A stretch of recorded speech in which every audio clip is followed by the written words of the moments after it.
And I think Ironclad is a character we're going to keep running throughout the whole Mastery Challenge, even when we're down to just curses and colorless cards, which is pretty much where we're at. Because this character is one of the best at mastering curse cards.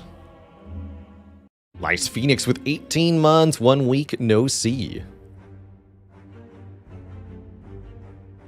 Yeah, I saw the Necro run made quite a splash on YouTube. We've got an exclamation point Necro command to link to it too, as I think that'll be one of the ones that holds up as a "you did what?" followed by a video link, and then people years from now still want to go back and watch that one. So exclam Necro. I'll probably put that in the title for a few days this week too.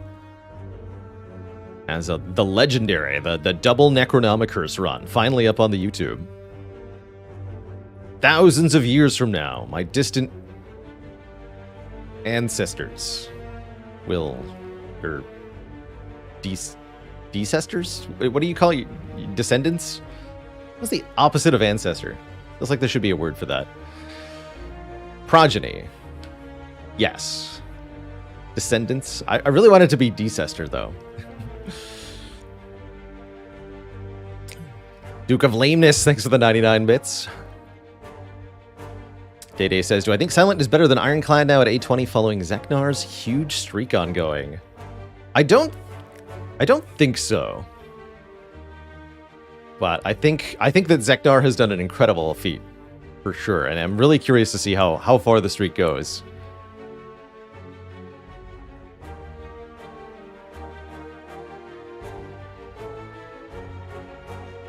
W. Landsmithy says, what's the record for elites killed in one act? Specifically Act 1, there should be a theoretical maximum. So elites cannot... elites start spawning on the 6th floor of the act.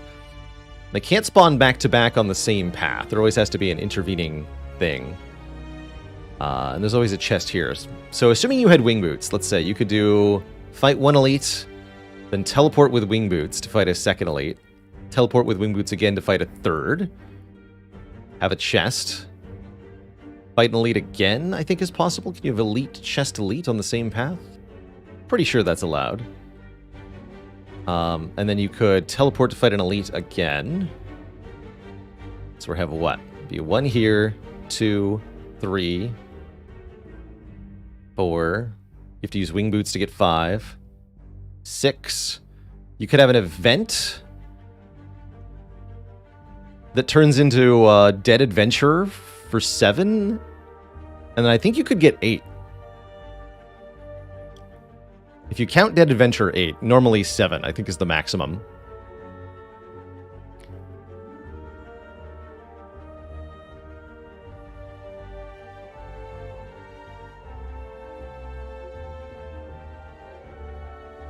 That feels like it would be one too many.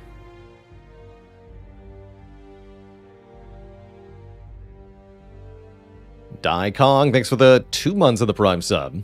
Just had your first 820 wins thanks to my teaching with a sweet Brimstone and 3 Cleave run. Interesting. Always cool to see Brimstone runs clearing 820. Mephisto MD with a half year of support. And yippee-ki-yay with 2 months. It's good to be back. So looking at our starting options here. Rare colorless cards are some of the cards we have not mastered yet in here, our Mastery Challenge, as we embark upon a new Ironclad journey. That's entirely our goal on this run. We want to find 2 copies of either a rare colorless card that we haven't won with yet, or one of the curses we haven't won with yet. I think that means we want to go to more events on average. Let's start with the colorless card and see what our options are. Nothing that we haven't won with before. They would say not mastered on top of them, thanks to our Mastery mod. One of the mods we run with here on the stream. But a hand-agreed start is juicy. We can kill enemies to gain gold. Lots of gold, and that is a juicy, juicy thing. It's also a very good card. Just 2 cost, 20 damage is on par, you could call it, for Ironclad attacks, and Ironclad is quite happy with that. That does give us reason to go to a shop this act. Feels weird to go to no shops, huh? Our paths are a bit odd here.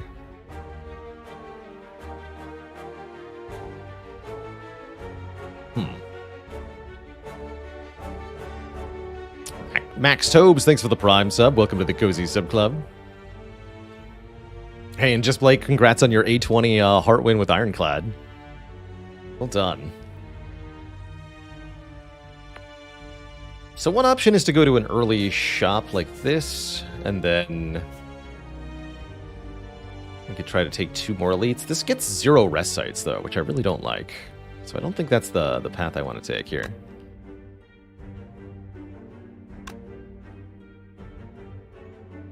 We could go 4 elites. Let's mark that in red here. This doesn't hit any stores at all. So we'd have a huge stockpile of gold in Act 2, if we could get through it. That at least also gets an early rest site. I don't see any path I'm completely in love with.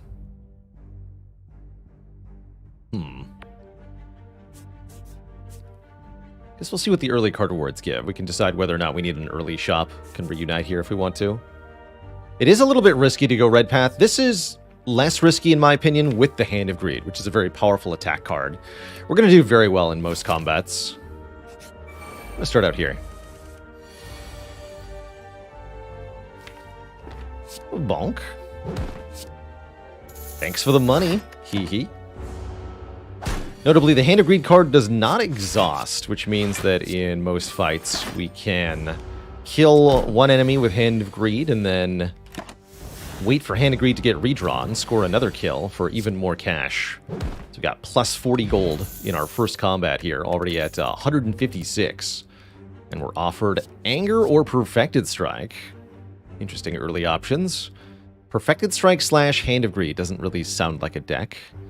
Anger's a nice little compliment. 0 cost attack, a little bit of extra damage for free. Ironclad usually loves Anger. David, thanks for the 4 months. Lucky number 4. And Kalka with also 4 months.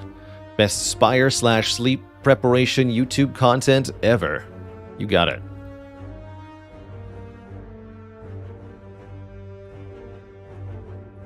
I did hear news of Zeknar's incredible silent streak, but I haven't had the opportunity to watch any of it.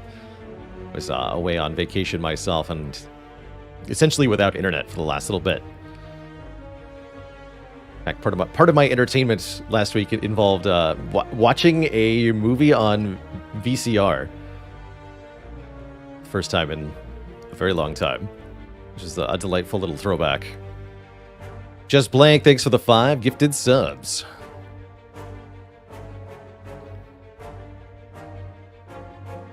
Did I manage to stay out of the sun? Yeah, enough, definitely. Got some good sun on the face region. Took a vacation to the 90s, that's right. Begins with 23 months. Thank you for the support. Let's take an Anger here. Oh, remove transform upgrade offered so early. Oh yeah, there was generous use of sunscreen on my part.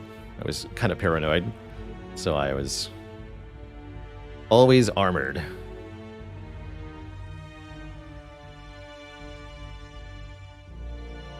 Vacation to the 2090s when VCRs make a retro comeback.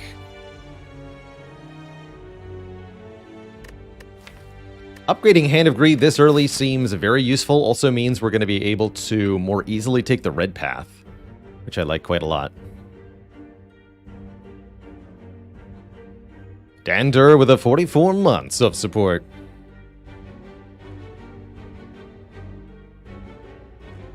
Oh no, the plan had to be enacted on run 25. Terrible. Truly terrible. I can't imagine.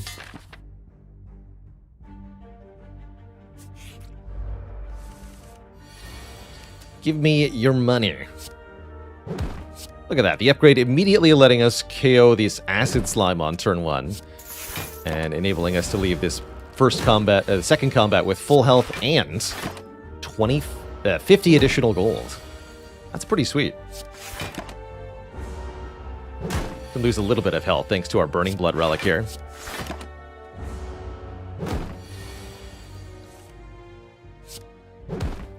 Cash money. Do I ever take Intimidate in this position? Not sure. How's it going, Shrumble? Came from the YouTube. Do I know why when killing one of the Darklings when the others are still alive activates some on-kill effects but not others?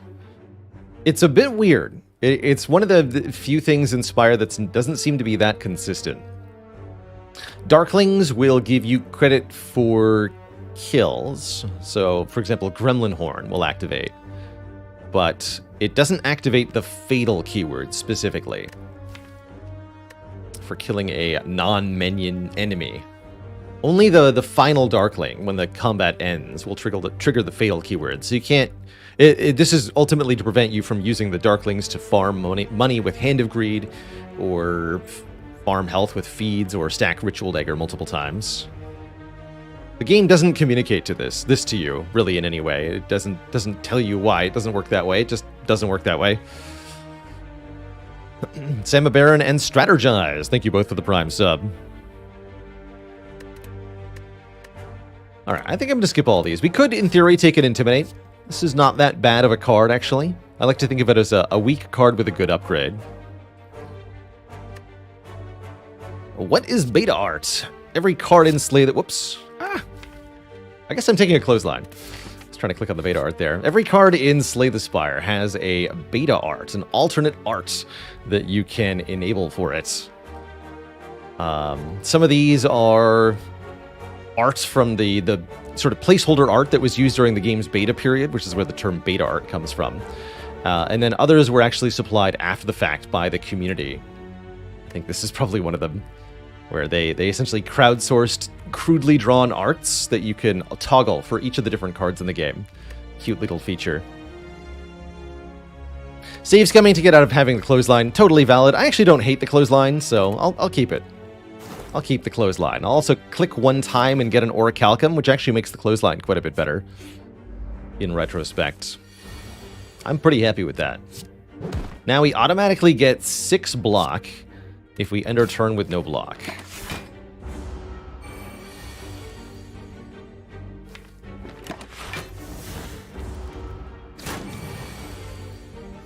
Punch the Cultist.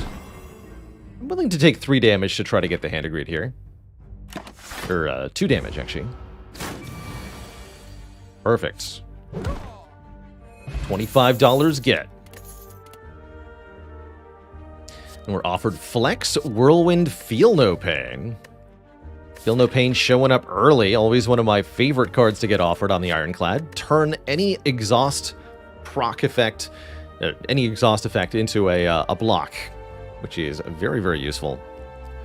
It's definitely a bit early for the Feel No Pain. Doesn't work that well with Orichalcum, but very strong card overall.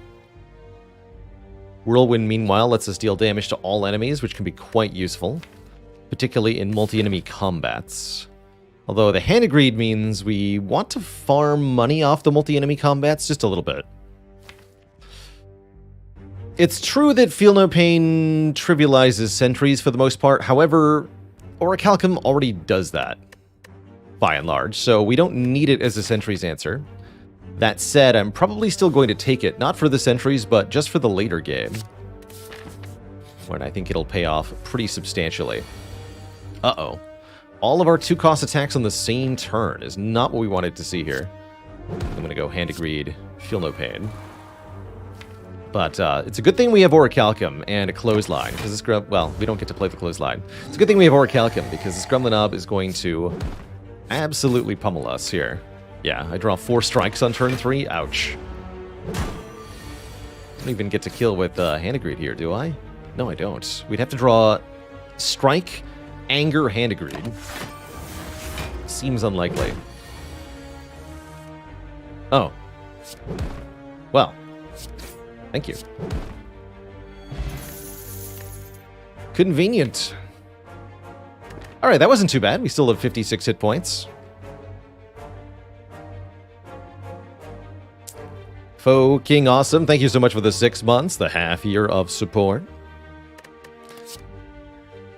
Combust. There's another way to deal area damage. That one's a bit awkward with Hand of Greed, for sure.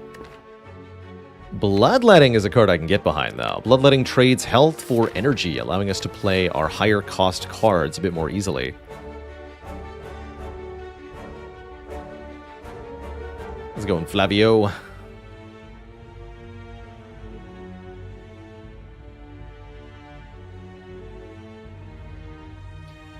Agreeable Robot says, how much of an impact does a floor 1 Hand of Greed increase the overall strength of a run relative to other starting options? Very strong. It's definitely very good. It's not as good as starting with, say, Fossilized Helix or Pocket Watch, but it's definitely up there with a really good starting relic. It can really snowball a run by allowing you to just gain more resource, period. Truly, truly strong. You'll start to see, as soon as we hit the shops in Act 2, this run will take off quite a bit. I am going to pick up Bronze Scales. There could be some awkwardness there. Enemies that attack us and take damage might... might die, and therefore we can't hit them with Hand of Greed, but I don't think that's going to be too much of a problem overall, and I really want the extra damage for the Hexaghost fight. Given that we have Orichalcum, I'm going to upgrade this Clothesline so we can apply more turns of weakness. Upgrading either Bash or Clothesline can be kind of a difficult choice at times, but I think this is a situation for the Clothesline upgrade.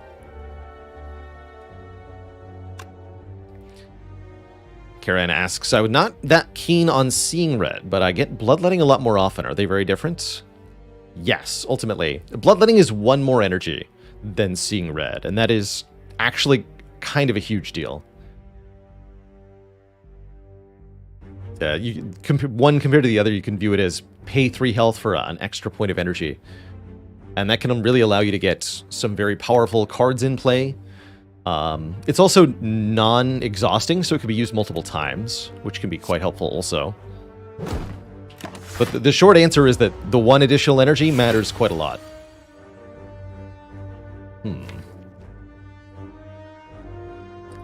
Let's wait 1 more turn, I guess. That's true. You can also benefit from the health loss by activating either relics like Centennial Puzzle or Ironclad cards. Rupture. This is not quite the draw order we wanted. So here, we're definitely going to go Bash and Strike. Do I want a Bloodletting to strike for 9 damage? Probably. Lagavulin Fight is definitely a damage race. I think this is going to be worth it. Happy to use the Speed Potion during this combat. This should be a good turn to do it. Yeah, let's just do it now.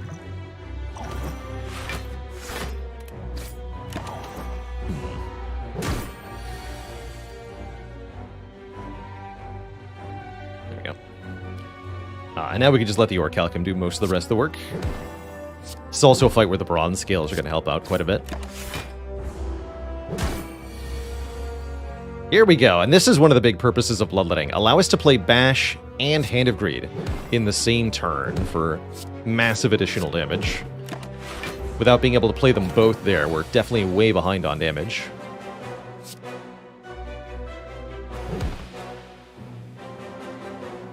Okay, cannot kill. I guess let's just bring its health low. I need it to die next turn. Hopefully to Hand of Greed. Unfortunately not. Oh well, let's just get out of here. Not worth paying the health to get the money in this situation. We have too many more elites to get through, I think, to try to hold out for 25 gold there. Definitely happy with Ink Bottle, gradually drawing us cards. We can even set it up, so to speak, to draw more cards effectively by having it at 9 at the end of a combat. Burning Pact offered here. I like that in conjunction with both Feel No Pain and Bloodletting. Card draw and card and energy gain go really well together. And being able to exhaust cards to gain additional block, also useful. So definitely eyeing Burning Pact. See Visionless says, any advice for A20 Ironclad play? Lean offensive. Don't draft block cards too early. Instead, look for 2-cost attacks and upgrade them. Exhaust synergies are going to be one of your strongest toolkits for the mid to late game. Cards like Feel No Pain, Dark Embrace, and Corruption are extremely breakable. Is Double Anger ever good? It definitely can be. I think with the Ink Bottle, it's got some decent utility here now. Scragganoth with 26 months. It's good to be back. And Kalim with a full year. We did it. Heck yeah.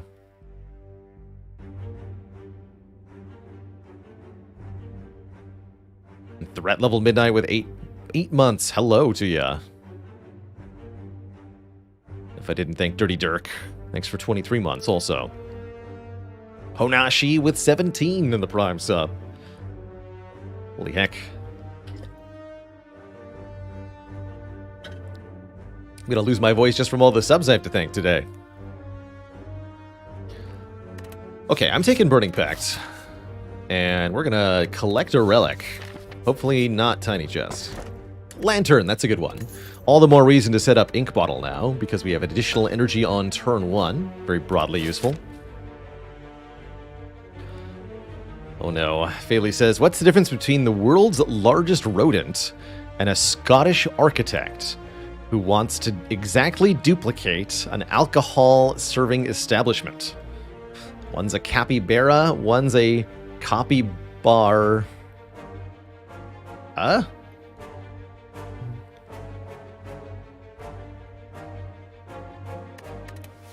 Something like that. Copy bar. Ah!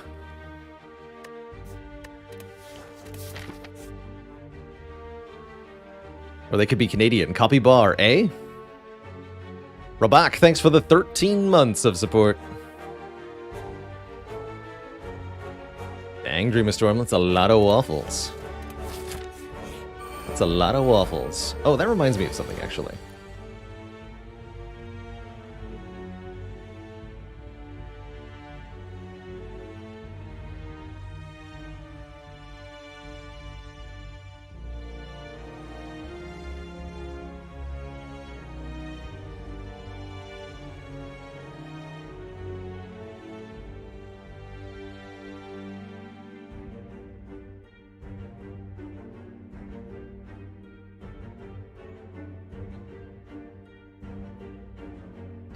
Okay, there we go. Let's see here. We have 2 Angry Gremlins, 1 Sneaky Gremlin, and a Wizard. And we have 4 energy, so we can actually go Strike, Strike, Clothesline, and let Orichalcum block. That's pretty reasonable. Parlay, thanks for the 4 months of support.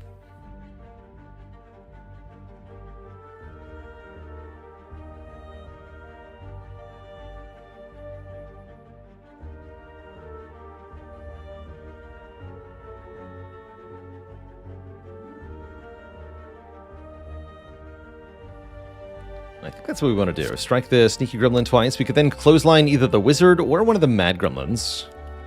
The Gremlin would get angrier, but then also weakened. So I think it would go to 7 and then back down to 5 if we clothesline the Angry Gremlin. We'd actually like to Hand of Greed as many times as possible, ideally. So let's clothesline the Wizard then.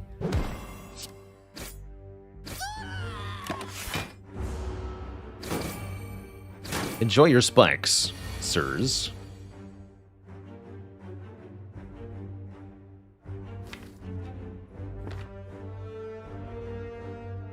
So either I'm taking a bunch of damage or I'm giving up on one of these Hand of Greeds. I think I'm going to give up on one Hand of Greed. Let's just do that. Now we can also optimally set up the Ink Bottle quite easily.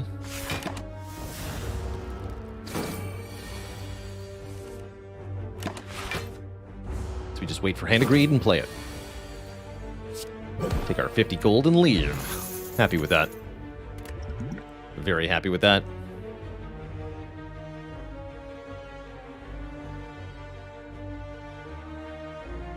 How's it going, Steve Sucks? Subs link there should be able to help with subbing on mobile. Thanks to Faley for shouting that one out. How's it going, Death Racer? You know, I'd make a pun about The Limbo Sport, but I think that would be lowering the bar too much.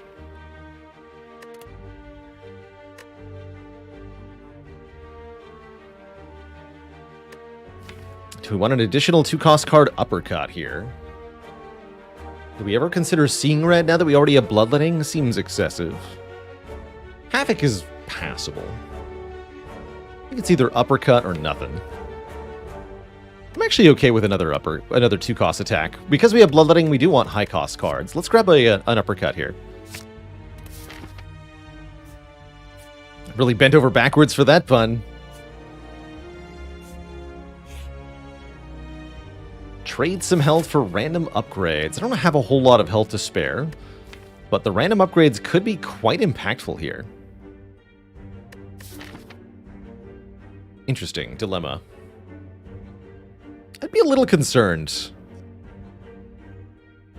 trying to do this gauntlet on only 20 hit points. I think we probably say no here. I'm going to say no. We've already got some good long-term in our money. I don't need to try to get further ahead long-term. Let's leave. Take the hit points for now. Bash him. Cut him. Bonk him.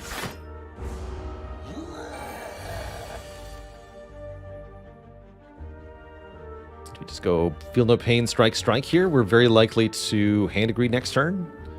Could try to guarantee it by playing Burning Pact.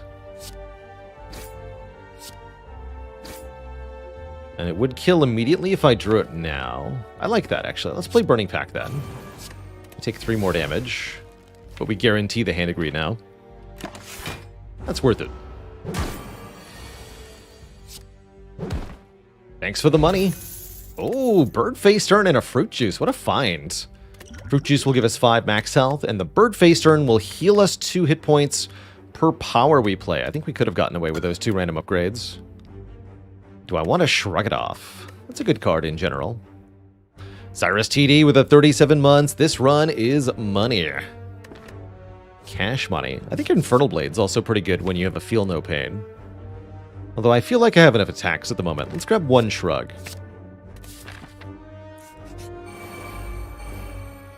Could be big money here. Big money. Let's pop the Curl Up on this one.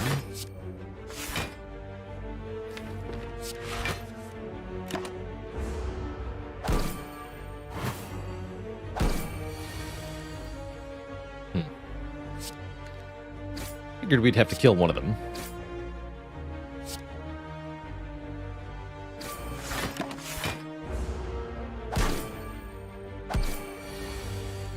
Don't forget to play the Feel No Pain. Although currently we have a bigger priority. Make money.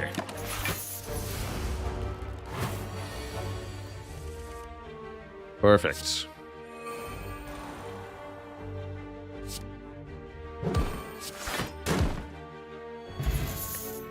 We drink the fruit juice now.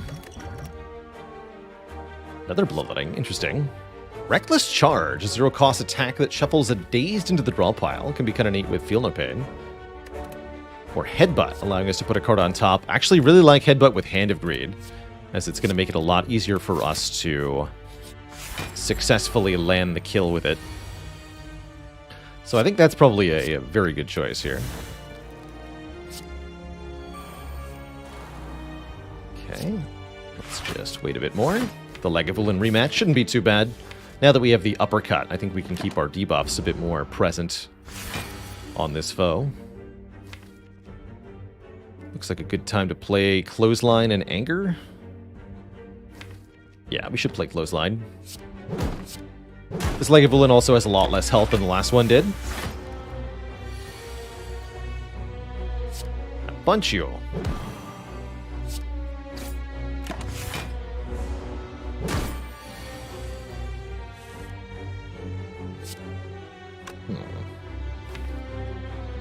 Headbutting Hand of Greed won't let me kill with it.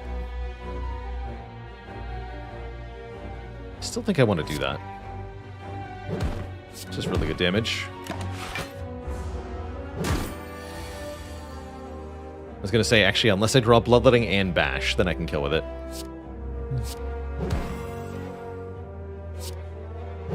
So that'll do it. Cool.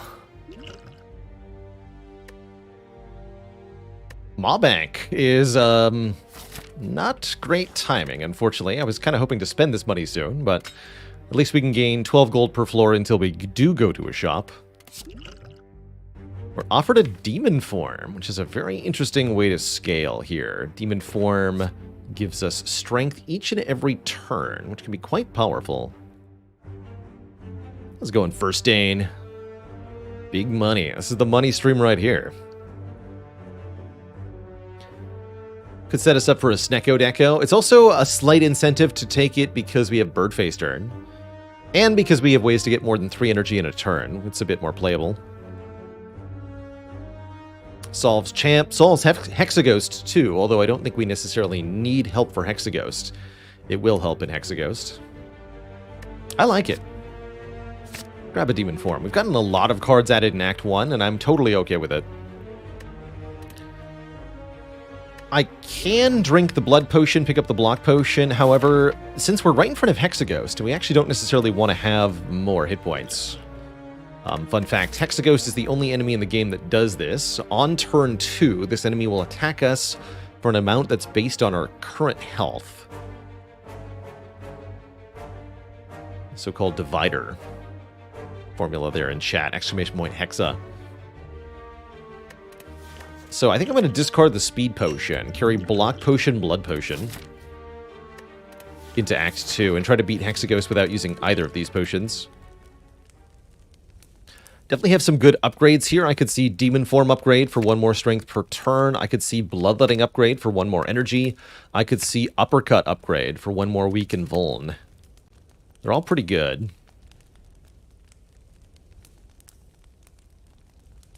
Demon Form upgrade feels unnecessary at the moment. So it's either Bloodletting or Uppercut, in my opinion. Let's do Uppercut.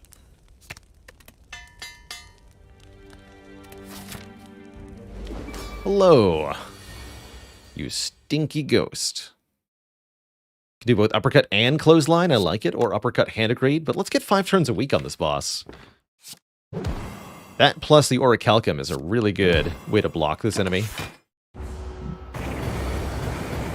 Oh yeah, I didn't talk about it when we saw the Demon Form, but Orichalcum also makes Demon Form a lot more reasonable, because you can spend your whole turn playing the Demon Form, and the Orichalcum provides some block. I guess we'll Uppercut again.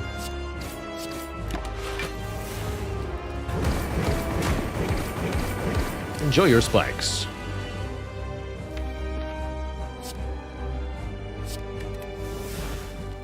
Letting to play the Demon Form. Definitely want to play the Demon Form.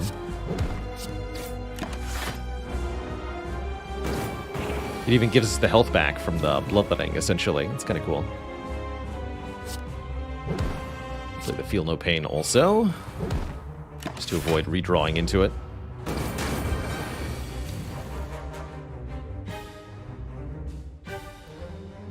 Let's go in Balthamos. Thanks for 33 months. Halfway between the metric and the imperial years. Does that count as a milestone?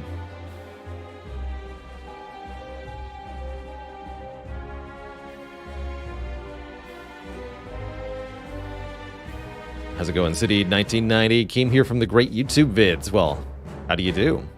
Have a seat, relax, and enjoy it.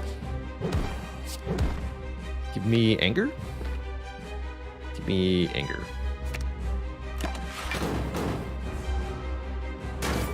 Losing a little bit of health in this fight, but that's no biggie.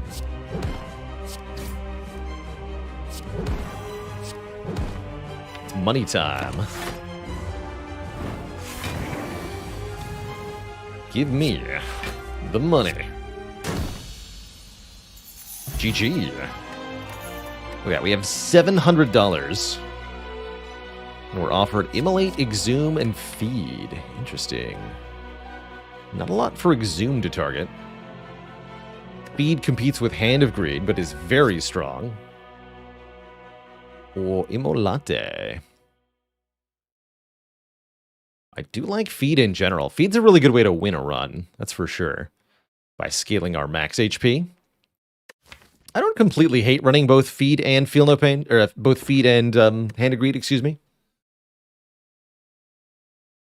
We currently don't have an AoE option, do we? We don't. That really makes Immolate look pretty good. Especially for Gremlin Leader. We are going to want some help against Gremlin Leader, for sure. We don't necessarily want to kill every enemy in a fight with Immolate because of Hand of Greed, but we'd like to kill at least one, that's for sure. I'll grab Immolate. I think we're going to want that. Is it Snecko time? It's not. It's Slaver's Collar, Empty Cage, or Calling Bell time. Empty Cage would remove 2 cards outright, slim down the deck, make it easier for us to draw the stuff we have. I like Empty Cage, especially when you've got extra card draw or cards that generate energy directly. Nice. That's a fun problem. I'm blind. So I can't help but notice that while I was away, my neighbors got solar panels installed on their rooftop. And I have a really good view through my window. Maybe a little too good.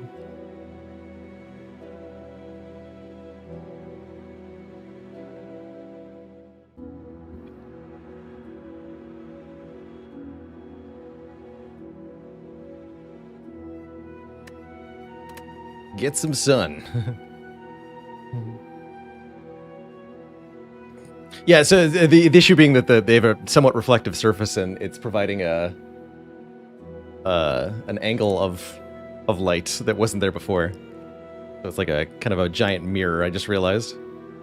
If only I could be so grossly incandescent. Really lights up my day.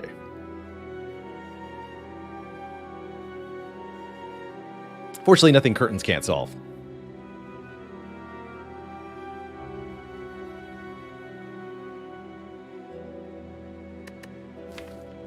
I'm also overall pleased to see people getting more solar stuff, so good. That said, what do I want here?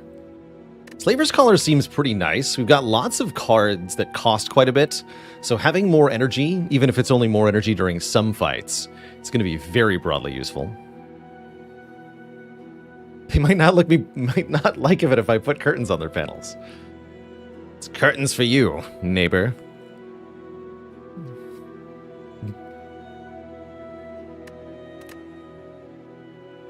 That's funny.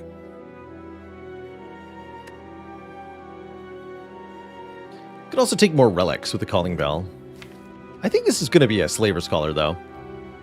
Definitely going to be wanting to hit 2 or more shops in Act 2. That way we can get a couple removes. I want that collar. Alright, here's going to be our first shop. No question in my mind that we go there. Looks like we're able to get 2 elites if we also want to get a second shop, and we do, I assure you. Oh, that doesn't connect there. That's disappointing. That's a scam. Why are they like that? Hello? It's rude. In that case, I can go to this shop if I want to. We get more events that way. Sure, sure. It's fine by me.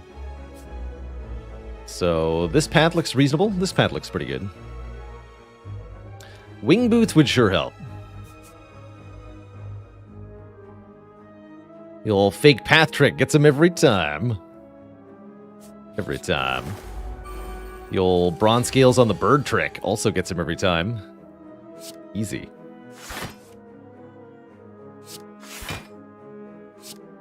Alright, headbutt. Shroog. I suppose.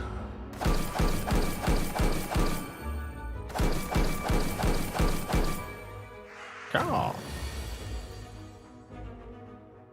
These birds will perish to my spikes. Not necessarily something I want.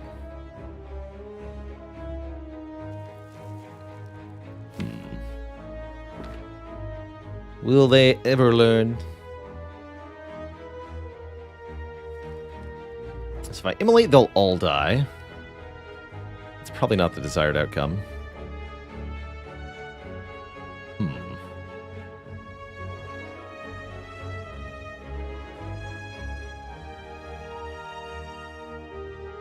Clothesline blocks for 6, defend blocks for 5. Just gonna defend. Get one more draw here. I guess I don't want a Burning Pact.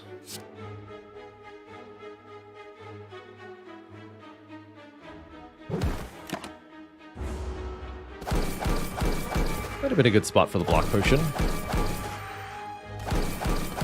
Only would have saved 7. Wow. Alright, no Hand of Greeds. I guess I should have just used Immolate then. Play this, though. Alright, well, there's the... We did talk about the bronze scales potentially backfiring in terms of money. But overall, I'm not too distressed by that. You know, I would love an armaments. We're a little bit behind on upgrades, and this could allow us to sort of patch that up. If we get a bit more card draw, we could even consider upgrading it to upgrade everything in our hand, which can be quite useful. Or if we get a Runic Pyramid from our next boss, that could also be very juicy. And yes, here in Act 2, I think having health is definitely more important than having money, especially when we already have $800. There's not a lot of benefit to even more money at this point. Here's a fight where the Feel No Pain can be quite useful. The Chosen One. Souffle.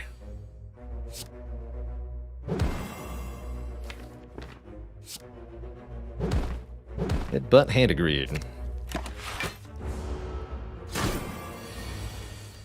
Get killed, friend.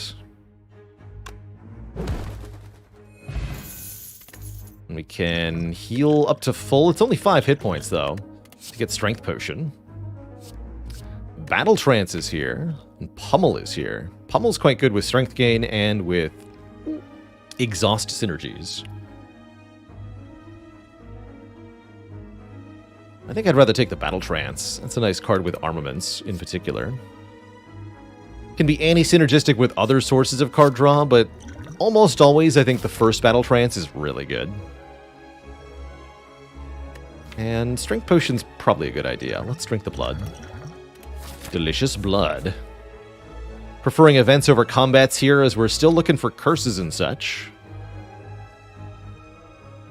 Found one.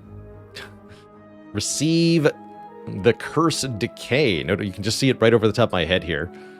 Decay is not mastered. This is one of the curses we have not yet gotten 2 copies of, and therefore I say we take Decay willingly, and then maybe we can duplicate it or just find another one somehow and win the run.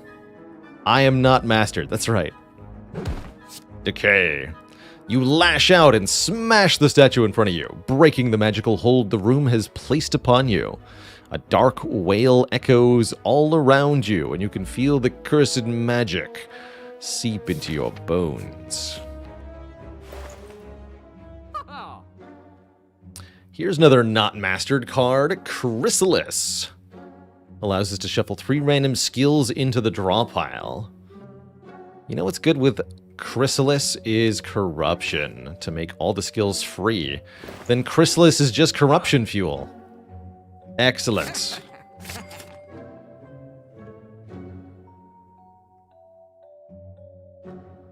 And we should remove a strike.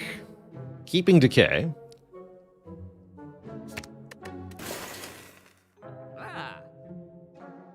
Do I ever buy Unceasing Top?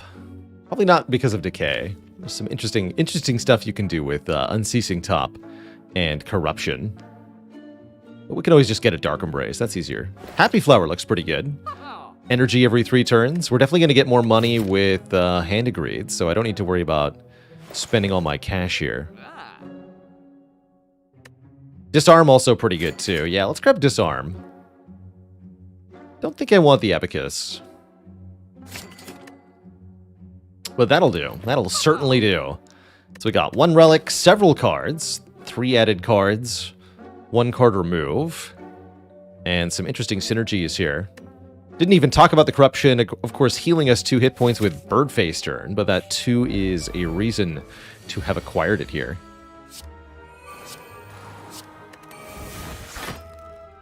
Kerblam.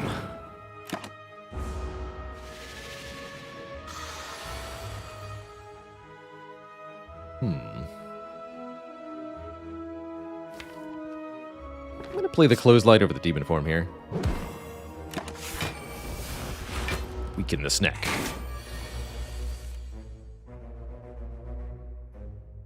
Hello? Can I have affordable cards, please?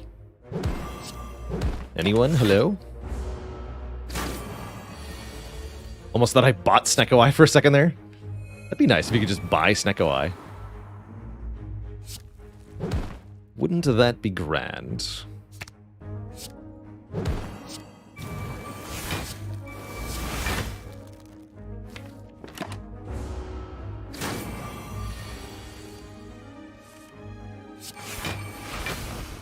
So we're trying not to kill it now. I want to get back to Hand of Greed if possible.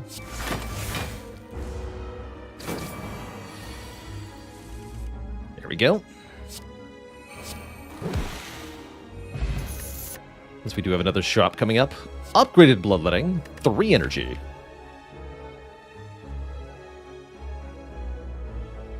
I'm probably going to regret this, but I'm going to take it.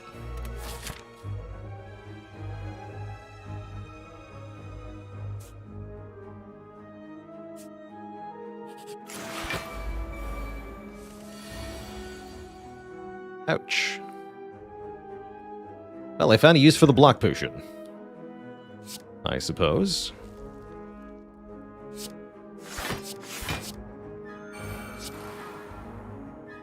Ooh.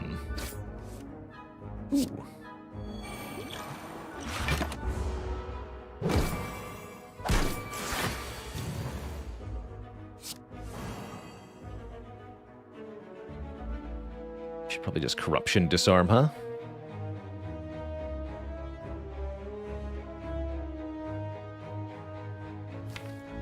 Yeah.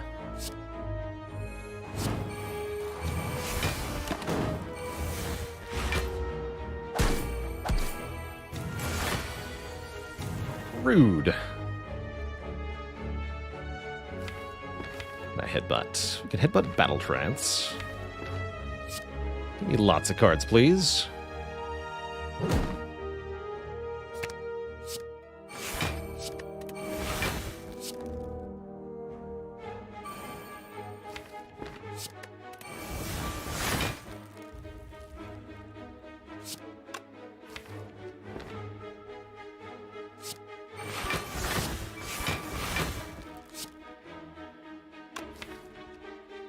Might draw into Hand of Greed here.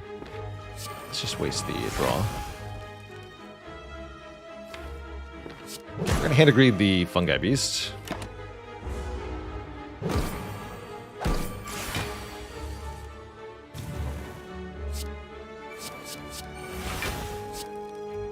Makes us vulnerable. But that's not all bad.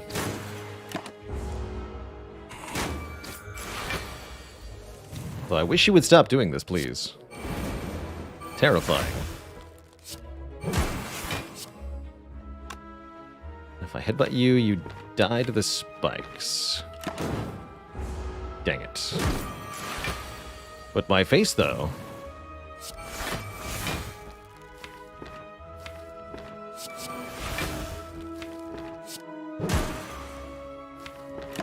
Alright, you get one more turn. Heart is definitely the #1 killer of yours truly, that's for sure. I've lost more runs to Heart than any other individual enemy. Definitely.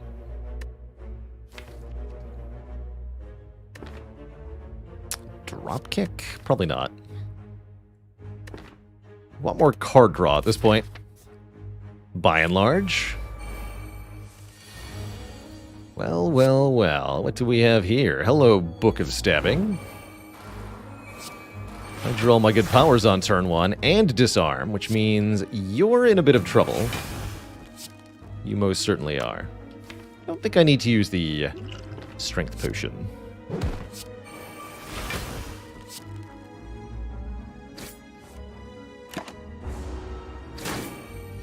So I hope I didn't.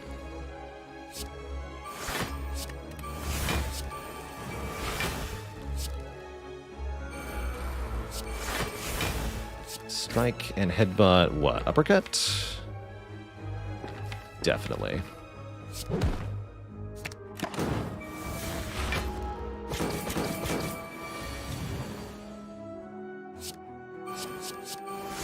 Spot weakness is very good, as the Book of Stabbing never takes a turn off.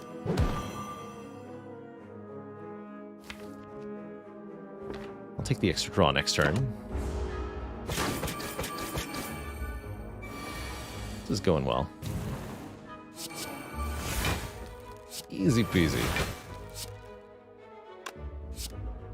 Doesn't look like I can kill with Hand of Greed, though. If I play Whirlwind, I can't play the Hand of Greed afterwards. Strike Hand of Greed doesn't do it. Currently, you're set to die to the spikes. Let's just not play the Whirlwind then, so there's a chance of redrawing the Hand of Greed. Didn't work out, but that's okay. Just take the KO. Omamori negates the next 2 curses we would obtain. However, I want the curses. I want another Decay in this run in order to master it. So I believe we have to skip this Omamori. Kind of a rare situation. But we could also get, 999 gold. Could happen at the beginning of Act 3. So what we're gunning for, though, is the second Decay. So I'm definitely going to skip the Omamori. Would Omamori block Dolly's Mirror duplicating a curse? Yes. Yes, it would. And that's the main reason we don't want to take it here. Is because it would prevent us from doing that completely. I really do want to upgrade this armaments. Alright, let's upgrade Arma. And I'm pretty happy with these 2 potions going into the second elite here. What's in the box? Gremlin Horn. Oh, I'm really happy with this as a relic here. Anytime an enemy dies, gain 1 energy and draw 1 card. Very good against bosses with minions. And of course, very good against elites, where there's more than 1 enemy. Like so. I think I'm going to go ahead and use both of my potions in this fight. Right now.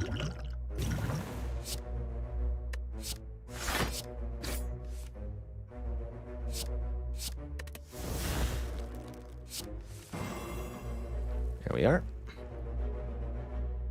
So we can do Bash Hand of Greed to kill. Might as well be Arma Bash Hand of Greed. Might as well be. Although, if I Bash Hand of Greed, we have 2 energy left. Because of Gremlin Horn. So I can full block, or I can play Chrysalis. I think I'd rather full block. Alright. Lose that nerd.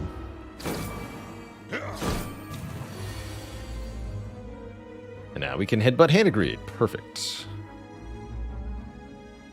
Well, if I play 4 cards, I'll draw it immediately. So I only want to play 3 here.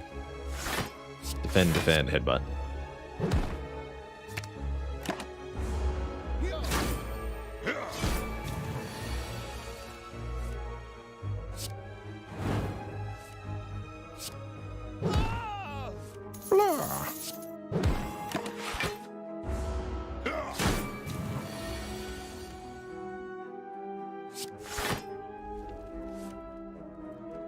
Uppercut would kill him pretty quick. We have potential heals we can draw into. We have potential money we can draw into. And there's a shop coming up very soon. Still weak anyway? Okay, I'll just pass the turn then.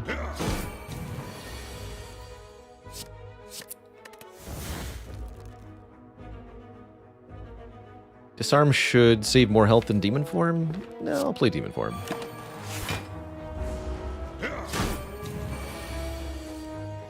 That extra oomph.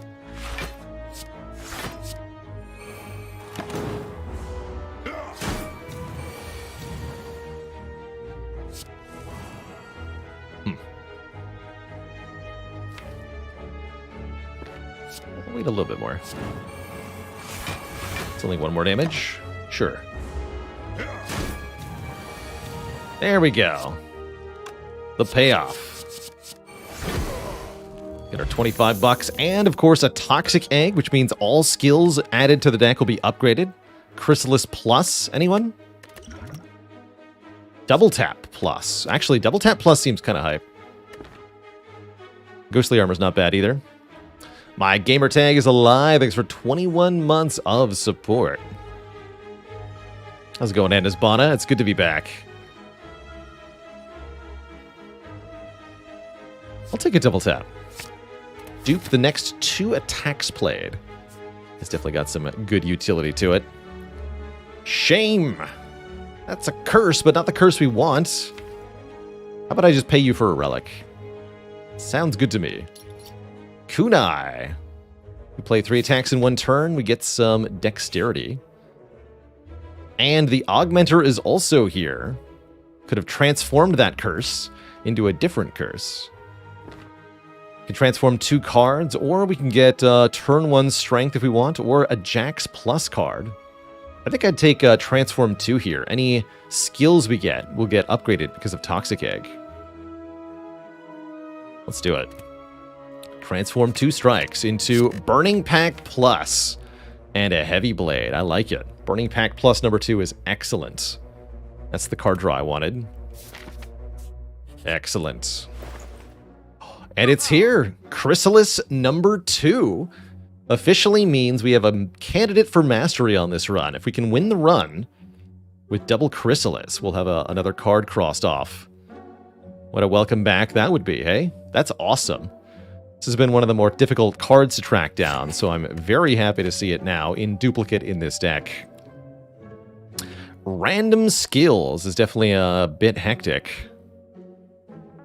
What does it mean exactly? How about I take a True Grit? Yeah, True Grit looks pretty good as well. Anything that can let us delete stuff. Not the world's worst fire breathing, but definitely not the best. Random BS. Go. Fire breathing is not Dark Embrace, sadly. Deck would love a Dark Embrace. Hello?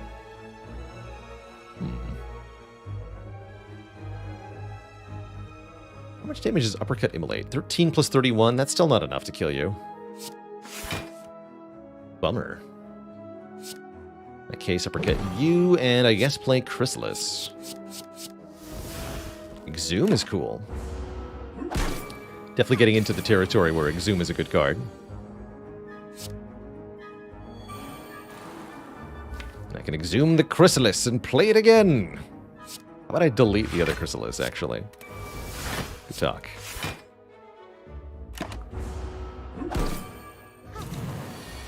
Okay, we need to stop them.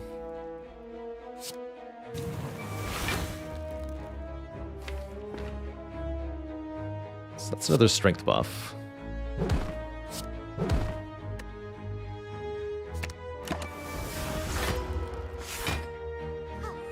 No, that was a heal, actually. Excuse me. I miscalculated. Can I kill? I cannot. Not without the Swift Potion. Unfortunate. I have hemorrhaging hit points here. Oh dear. Are we ever?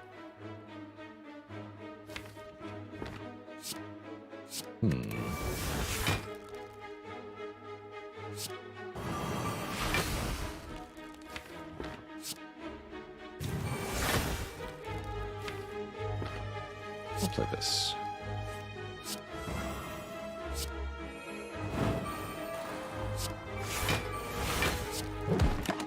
Okay, I feel a bit more comfortable now with Corruption down. Definitely struggling a little bit in the fights where we don't have the energy from the Slaver's Collar. That's to be expected. Here we go.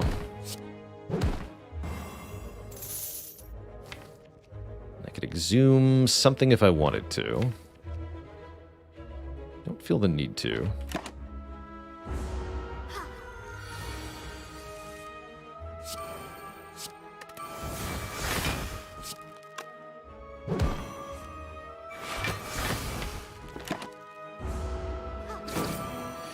Triple boop with the boop, boop, boop. Thanks for 33 months. of support. May your quarantine be bearable. With some Spire entertainment. Hollywood with 39 months of support. The triple baker's dozen. You got it. There's a Dark Embrace. That's the card we've been waiting for. That's the one. Whenever a card is exhausted, we draw one card. Now these Chrysalises that add a whole bunch of free skills with Corruption is going to turn into a card-drawing, mayhem-causing engine. And now we're truly finally at the point where this early Feel No Pain is really paying off. Deck kind of wins almost no matter what it contains. So our goal from here is ideally to get another copy of Decay. I'm going to upgrade Feel No Pain. We're okay with 35 health? Yeah, against Bronze Automaton, we sure are. Could also have considered upgrading Dark Embrace to be a bit cheaper. Ooh. Oh, hello.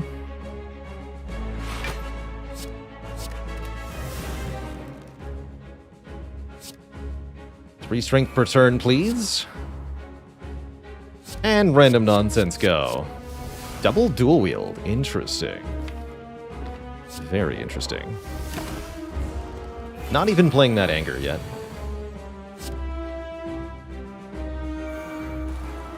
Let's see. We want to headbutt Burning Pack, probably? Probably. Or nothing. Nothing is also a valid option.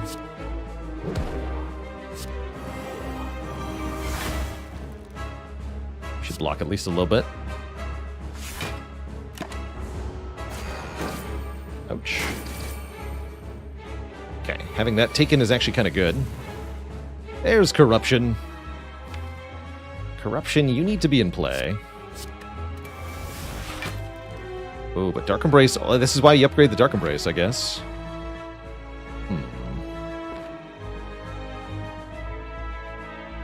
Let's start with this.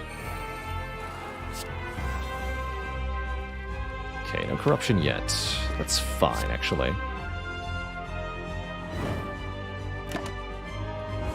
BB Tech with 44 months. I had a grand time, that's for sure.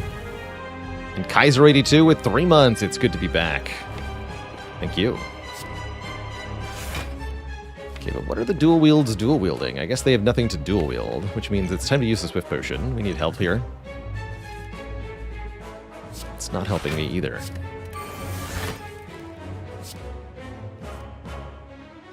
There's nothing to wield.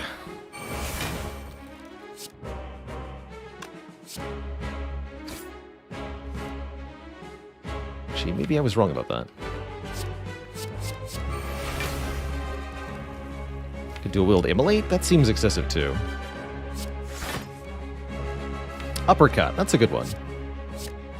Like one uppercut, just one. Alright, we're now in position to win this fight as soon as we see the Corruption again. And maybe even if we don't.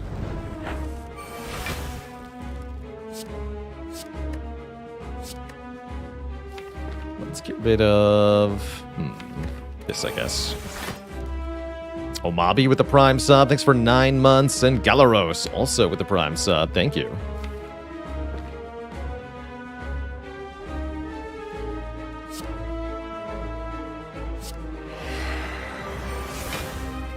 Trying to draw towards that Corruption. Guess we can upgrade everything in my hand now.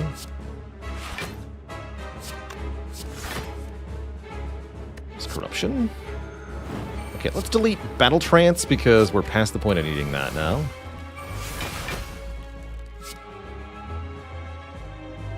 Bash. Bonk.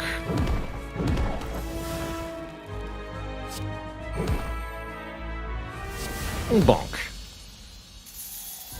Well now, that was quite a fight.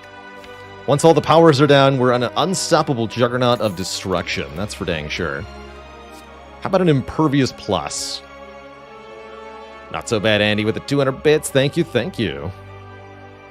We're joining in on that hype train.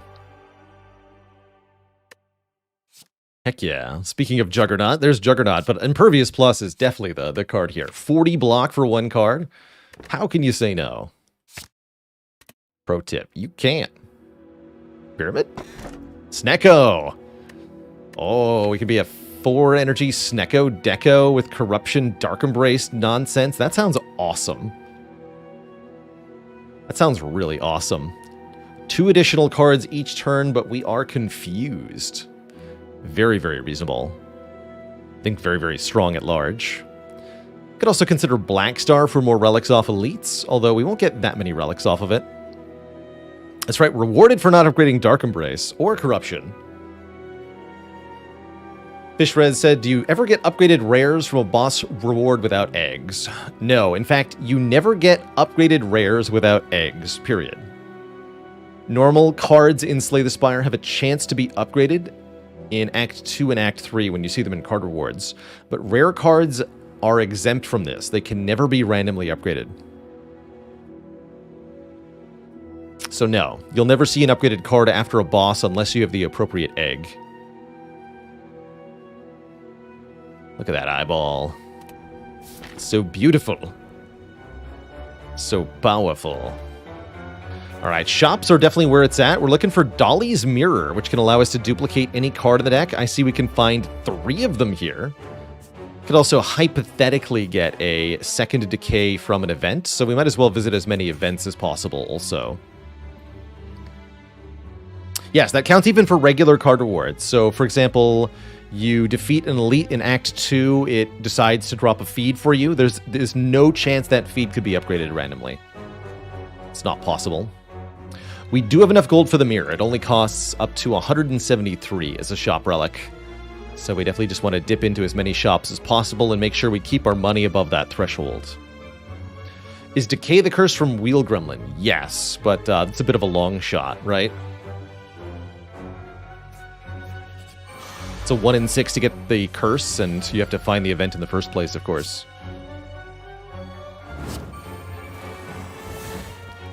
So definitely a bit of a stretch.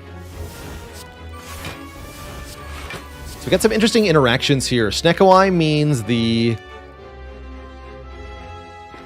cards that are generated by Chrysalis are random cost instead of 0 cost, but they're always skills, and the corruption will override the random cost and turn it into 0 cost for any skills. So all the created skills will always be 0 cost as long as corruption's in play. Kind of cute.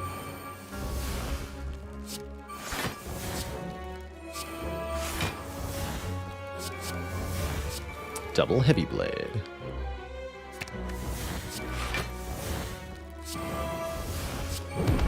Bonk.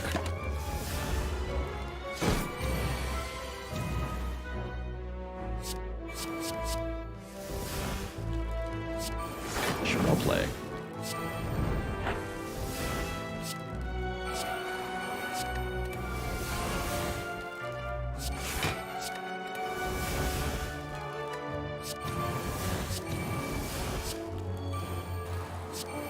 This deck can definitely draw a lot of cards now. One of my favorite parts about a sort of an exhaust-heavy Ironclad deck like this is the insane card draw potential that you get. Just ludicrous.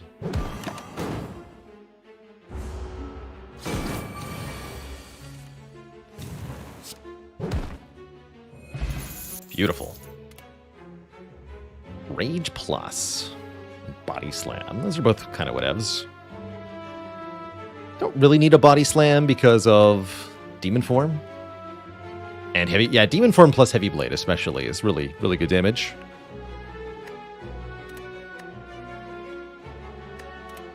Skip it. Alright, first shop contains...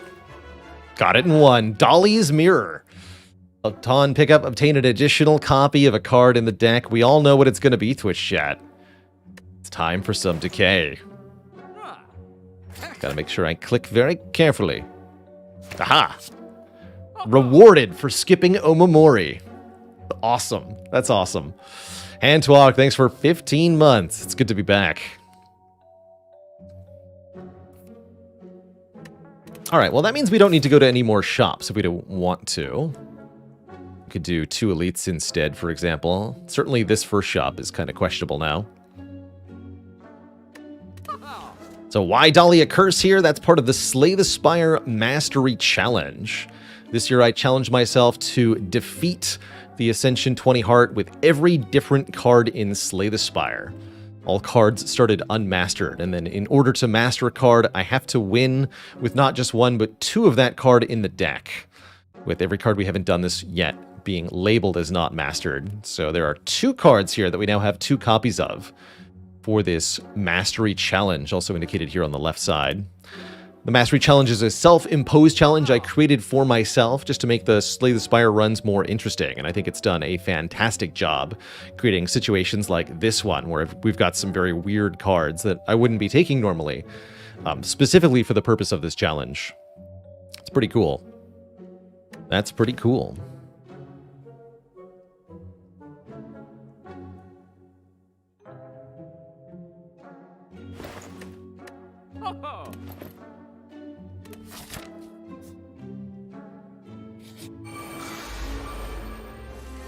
Onwards and upwards we go, I suppose. That's right, if we win this one, we'll be down to 10 cards left in the challenge. Pretty absurd.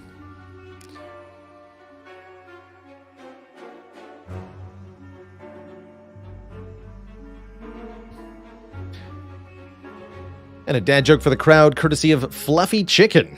You know, Fluffy Chicken, I would love to make a pun based on your username. However, I don't want to expose our crowd to foul language.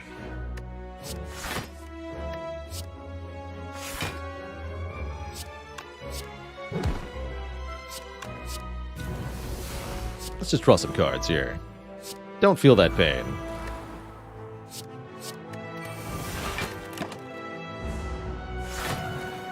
Really ruffling some feathers in chat. Deto says, Ironclad is probably the easiest character to master curses with because of the exhaust. By and large, yes. Other characters do have ways to deal with curses. Silent can discard them, and notably, Watcher can just scry them away. So if you got lots of scry on Watcher, it's very easy to have a multiple curse deck that works just fine.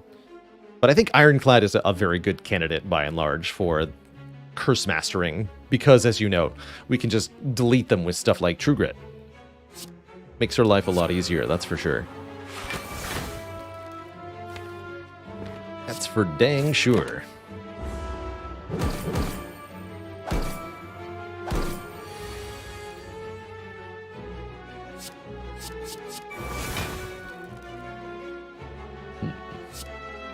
You must die. Good. Kunai? Incredible.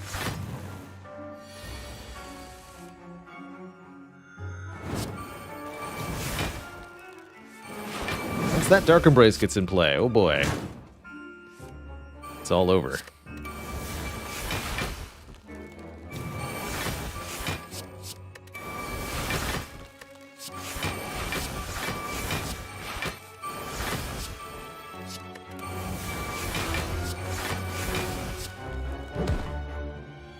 Cash money. No such thing as too many shrug-it-offs when you've got corruption. Have I been tracking which characters I mastered colorless cards on? Not in the spreadsheet, but the bot will know. So if you type, for example, exclamation point mastered, and then the name of a card, the bot can link you to the run that the card was mastered on, and that'll tell you which character it was done with. Quantum Tuna says, which cards am I most surprised to have not mastered yet? Master of Strategy. 0 cost, draw a bunch of cards. It's a no-brainer pickup most of the time, but we just haven't managed to get our hands on 2 of them in the same run yet. Surprising to me. 91 gold for the red mask. You know, that's not a bad deal. Especially since we can get so much more money. You know what? I'll take it. Take from others as I have taken from you, says the mask. That's exactly what I'm going to do. Yeah, at this point, clearly Master of Strategy has to be the final card. It's just thematically appropriate.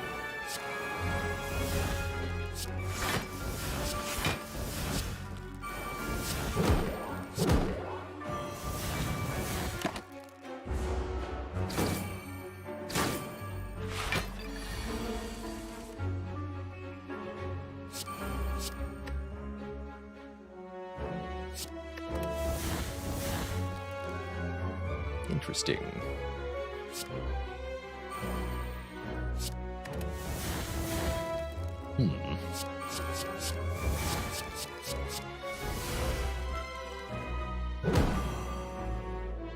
Or Cuckum, still a thing.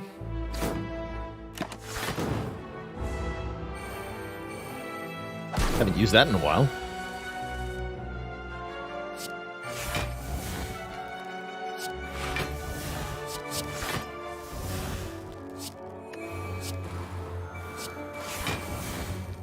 Bunch you. And I can exhume Burning Pact. Let's do that.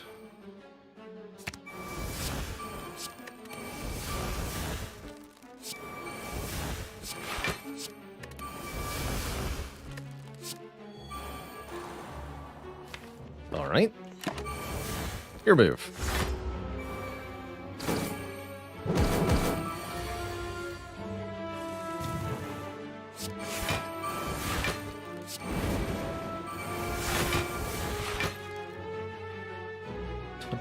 Twice.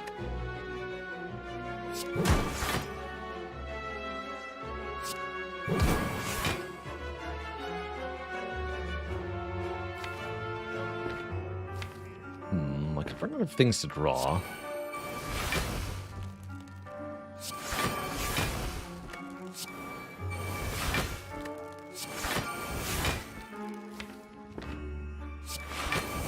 Now I have no block. Here we go. Do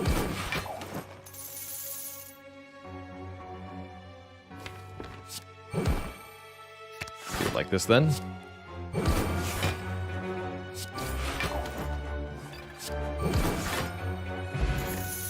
Two out of three ain't bad, as they say. Spot weakness is a skill that can get us some more strength. Kind of mixed feelings on that at the moment. I'll skip that one.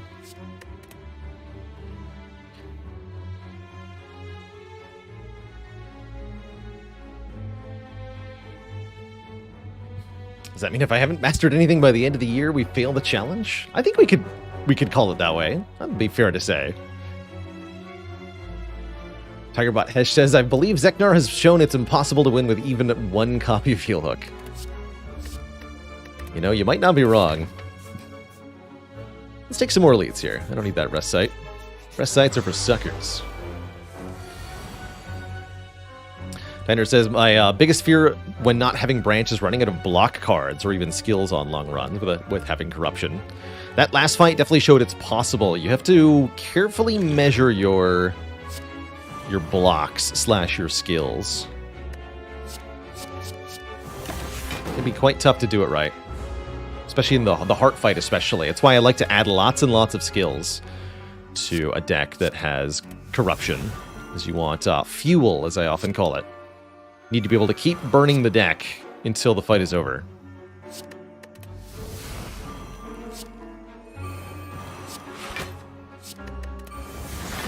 Ideally, you also want to have comparatively few attack cards in your deck. That way, if you do run out of skills or blocks, you're down to just a small subset of very good cards.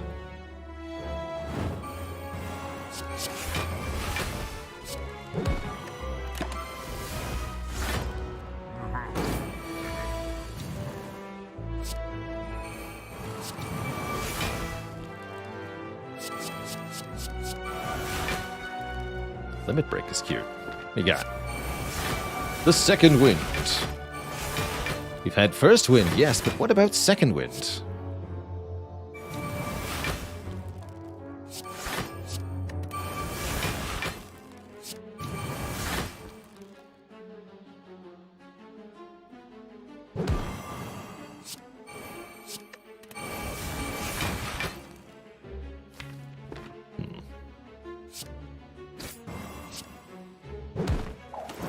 Stop there. And part of making sure you don't run out of block cards is stopping your turn once you've blocked enough. It might be tempting to keep playing all your cards so that you can keep drawing and playing more attacks. But if it means running out of block options for future turns, it might not be worth it.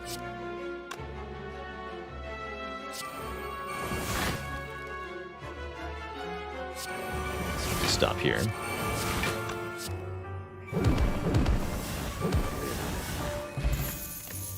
Perfect. Definitely don't want a Searing Blow this late into the run. Duke Pot is very strong, especially on either Feel No Pain or Demon form in the Heart Fight. Tropic Brew could be useful. I'm also pretty happy with the Blood Potion. I think I'll just take the Entropic Brew.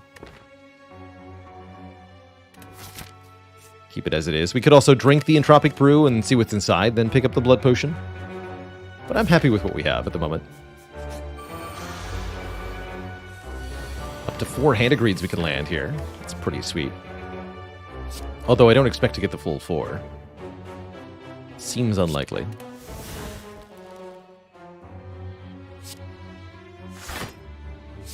In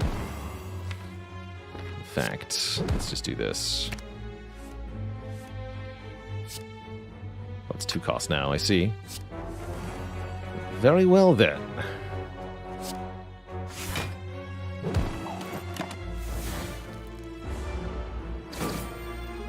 Don't necessarily need to get the maximum amount of money here, but it would be nice.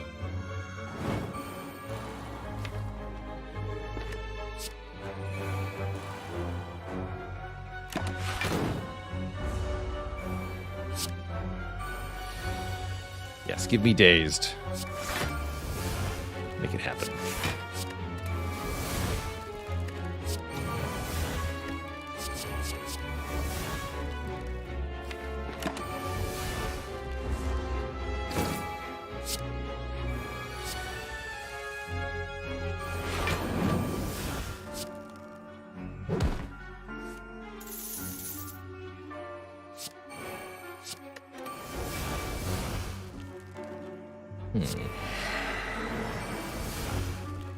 There's Headbutt, but I can't play it.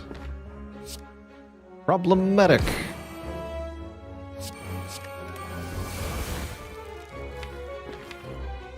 I'll be back.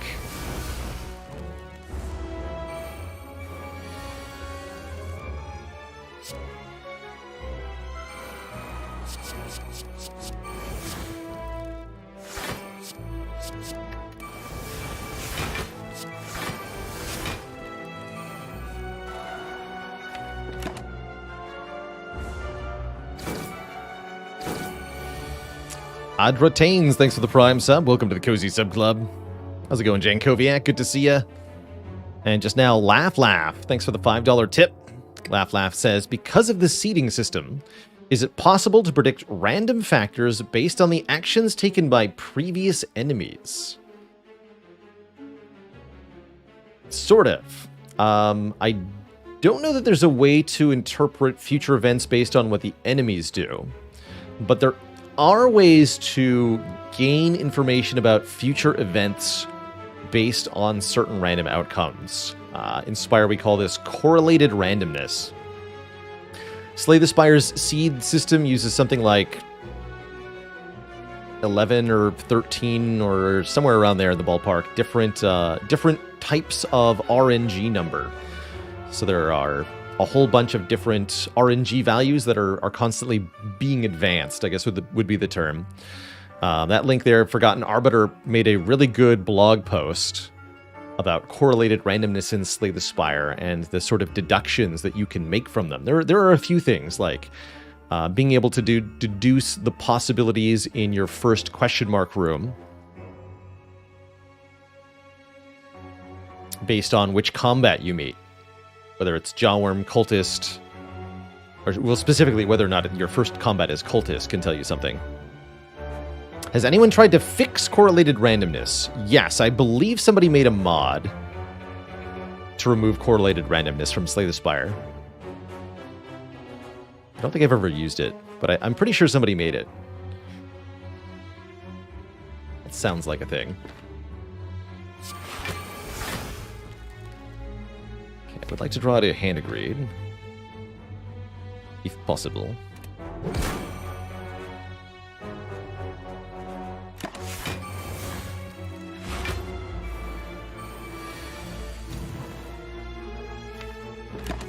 One more then. So if the first combat is a cultist, that tells you that your first question mark might be a combat.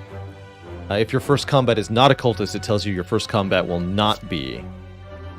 Or your first question mark will not be a combat. And that's because both the... determining what's in your question mark room and the determining what your first combat are kind of use the same RNG value, or the same number gets used in two different RNG values, actually, more accurately. There are a whole bunch of different RNGs that are used in a run of Slay the Spire, but they all follow the same seed, the exact same sequence of the same numbers in the same order. And that's, I believe, where the correlated randomness comes in. Is that by observing the output of one of the RNG values, you can know what a different RNG value is going to pull from the seed, number-wise. And that's Number Wang.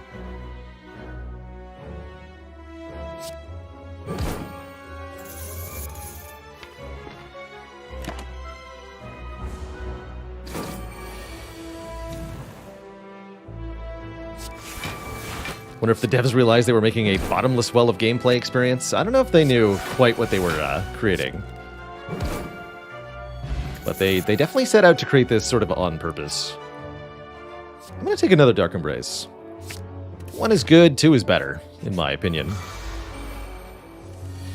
Reptomancer will be no issue. We get a card draw and energy for each of these daggers that perish. That should make them sort of easy to kill. Only sort of, though. Definitely makes Immolate useful. Immolate, hello? That's not what I like to see. 9 plus 14 is only 23. That's enough to kill, actually.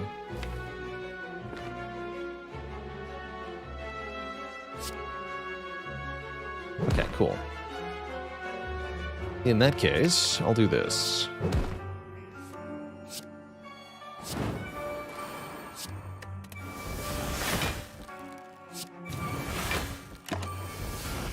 That's pretty good.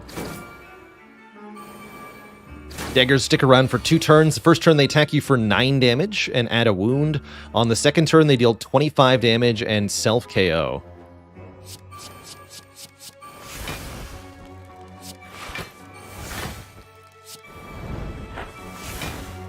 Immolate, good to see ya.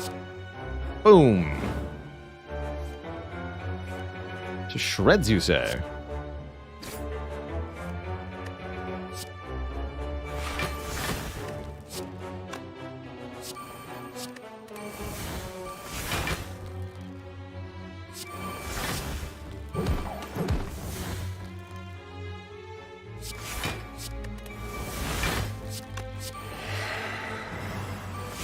There's Dark Embrace.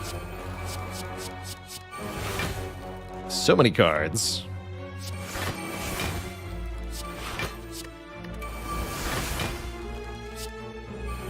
Not sure how I ended up with 10 energy, but I like it.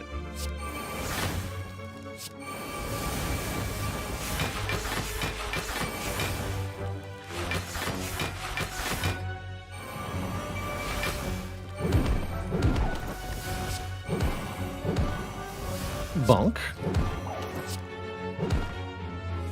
Thanks for the money, lady. And an additional 300 from the old coin. Cool. We'll be rich going into Act 4. How about another demon form? You know what? Sounds good to me. Double demon form. Pony, thanks for the 19 months of the tier 1 sub. Thank you, thank you.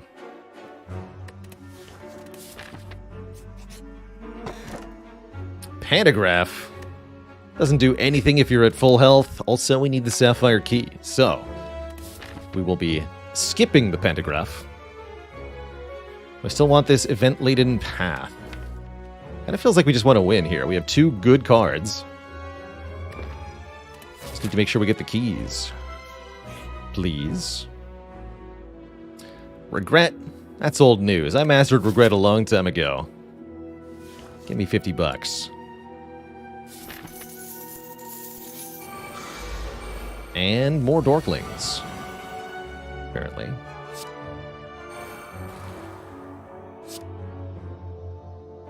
How dare they?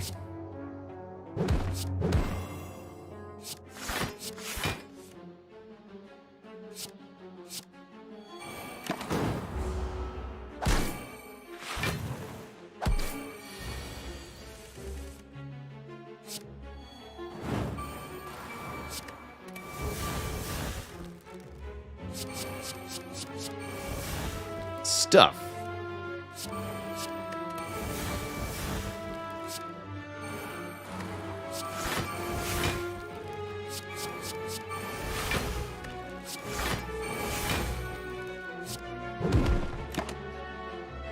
I'll be back.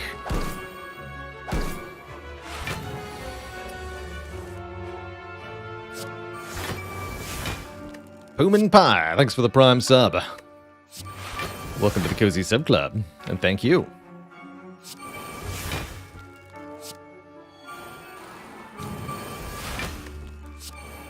Oops.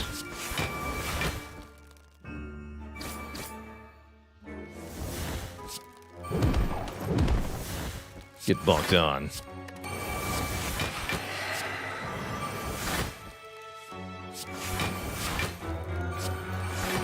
There we go. There we go. Just play your whole deck twice, gain 100 block, and kill all the enemies. Easy peasy. How badly do I want 25 gold here? Not that badly. I'd rather just proceed to the end of this run. Don't need any of those, and I think Liquid Memories is probably more reliable than the Entropic Brew here. Let's now drink the Entropic Brew, see what's inside. Colorless Potion. Get out of here. Liquid Memories is just as good as a dupe pot if you're using a non-exhausting card. It can also get us a card that was too expensive to play from the discard pile. A 2 or 3 cost Corruption or Dark Embrace and put it back into our hand. Could be very important.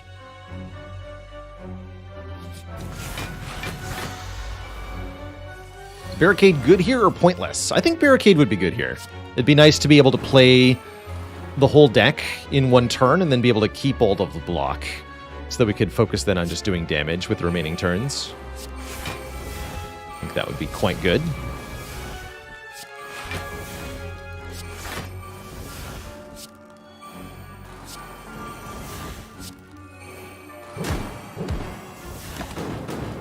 Let's see if we can get some big money here.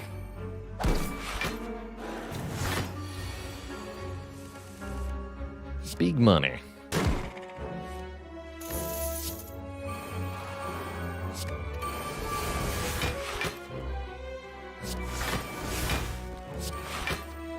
Just directly delete attacks. I guess getting rid of anger is probably better than removing a strike at this point. Should make sure to do that next. Butterships88 with a Prime sub. Thanks for the 5 months. And so glad you asked. Thank you for the preemptive half year of support. Thank you, thank you. Still can't kill you. Hello?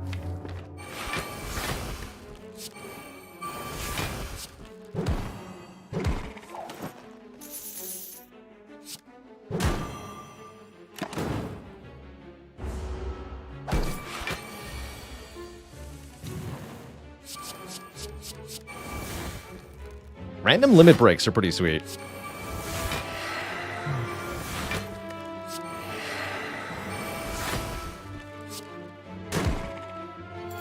Big money. And another Burning Pact is a must, in my opinion. The more cards we get that can exhaust our attacks, probably the better. Also to get rid of the Decay curses. Just a couple more fights before the final act here. The Maw stands in our way, then one Elite, then the bosses. This kind of deck is really, really good at defeating Act 3 bosses, so I'm not too worried about Time Eater or Awakened One or Donu Deka. No matter who we face, I think we'll be fine.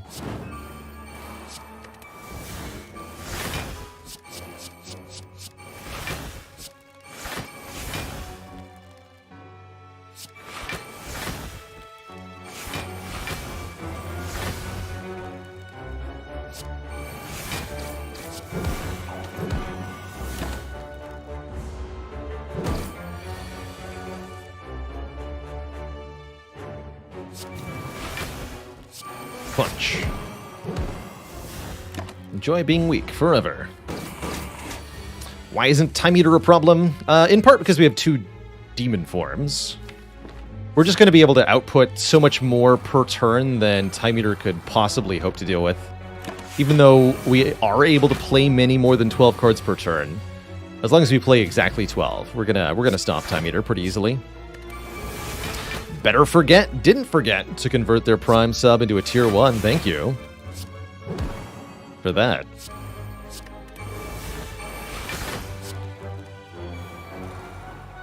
Alright, play some of these. Why not? In fact...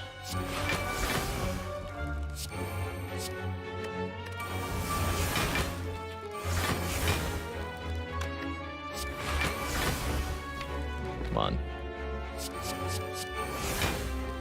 Please. There we go. Just wanted to play Demon Form, man.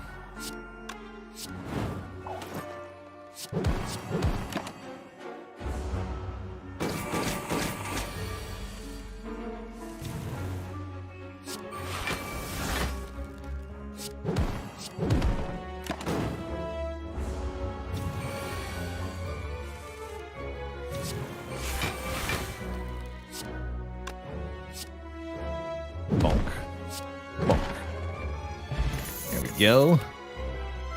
One more shrug for the road. Would this deck take a body slam? I think a body slam would have some use in terms of damage, but I think it would be ultimately unnecessary. We really don't want more non-exhausting attacks in the deck for the most part. So, probably not.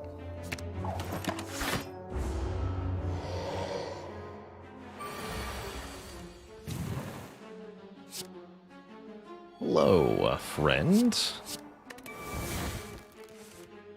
Well, you're not being much of a friend right now, sir. Sir.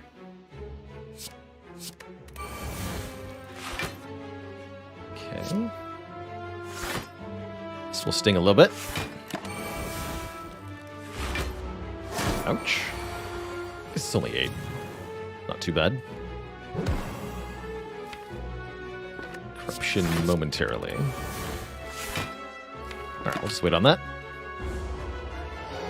Bottom deck corruption can definitely be an issue for certain fights. As can this sort of cost spread.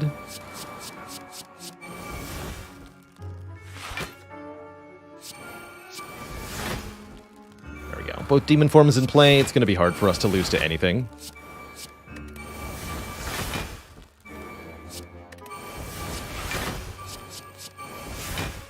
So many power throughs.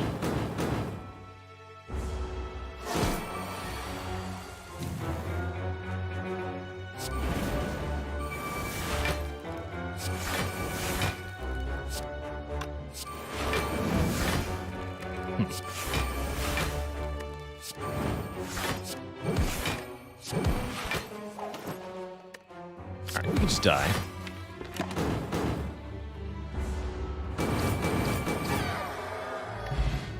Get a molten egg. A bit late for that. Searing blow +1. Anyone?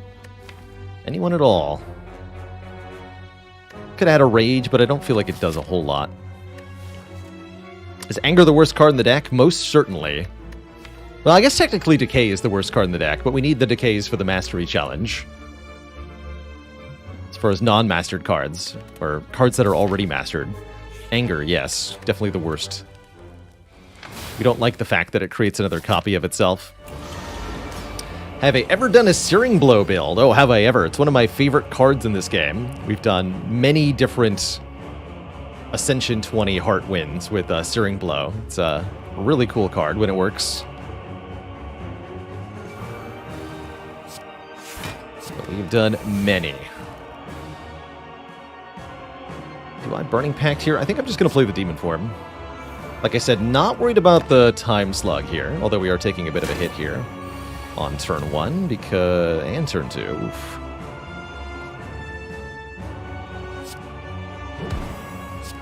Ouch, my face. Once our powers are in play, we're quite safe overall.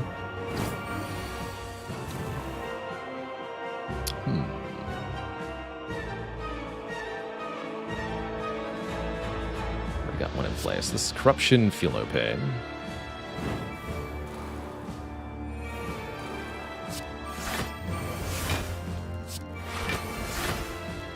Good. We want to make sure we play all 12 cards so that we can start the Time Eater's timer anew here. Every 12 cards we played, this boss automatically forces our turn to end, which is very rude.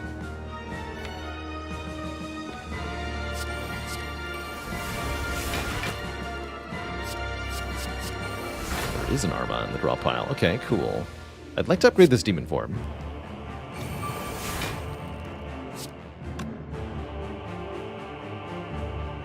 That would be great.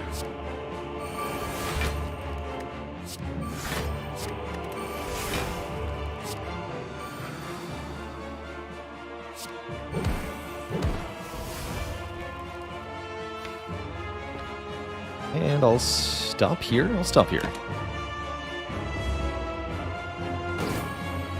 Could have played 4 more cards. Didn't feel the need to there.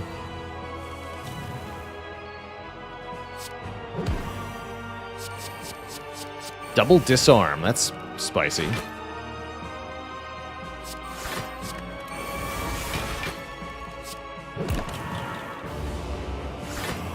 Brought Time Eater below half, preventing their attack here. Let's play another Dark Embrace. Turn after dropping below half, Time Eater will remove all their debuffs, so we kind of get a reset of sorts.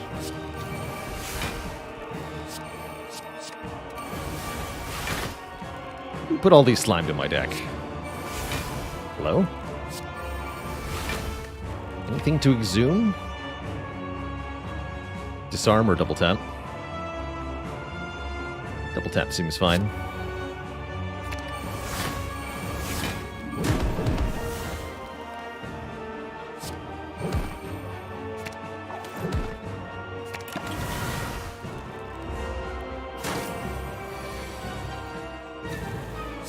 Kerblam.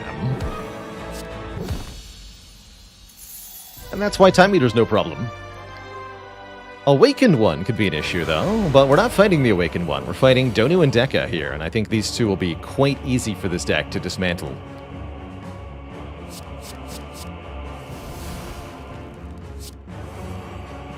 Especially with turn 1 Demon Form. Feels good.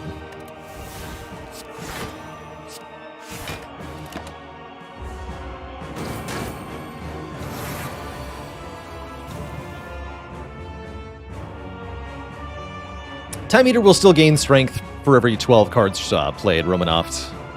In that previous fight, we sort of reset the Time Eater's strength by playing Disarm repeatedly.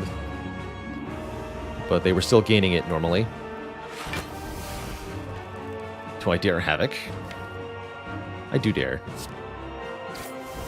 Goodbye, Strike.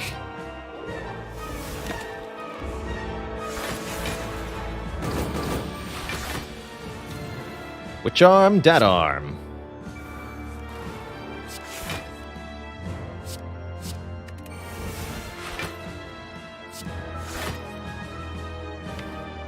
It's fine. That could add some free days into our deck during this fight, which is just helpful.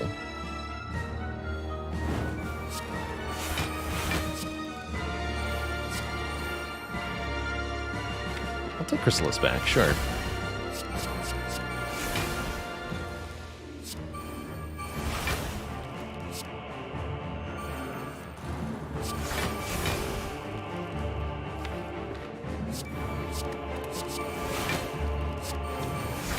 Twice as many hands.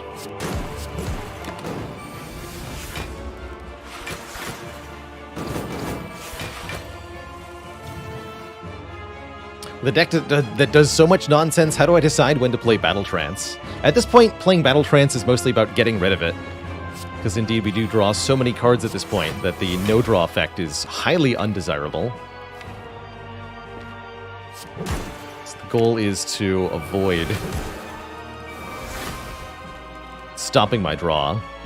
And that means I play it kind of at the end of the turn, after I've drawn as much as I can, or when I've got Ink Bottle back down to 0. Kind of the things I'm evaluating there. That's too much damage, actually.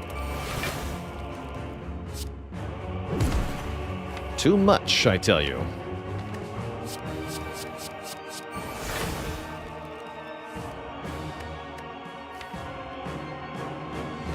And I can exhume Chrysalis again. Wait, infinite?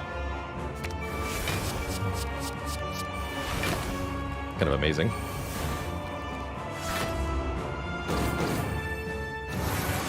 It's all skills. Always has been.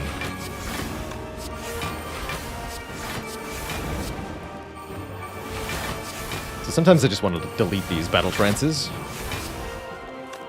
They're too much.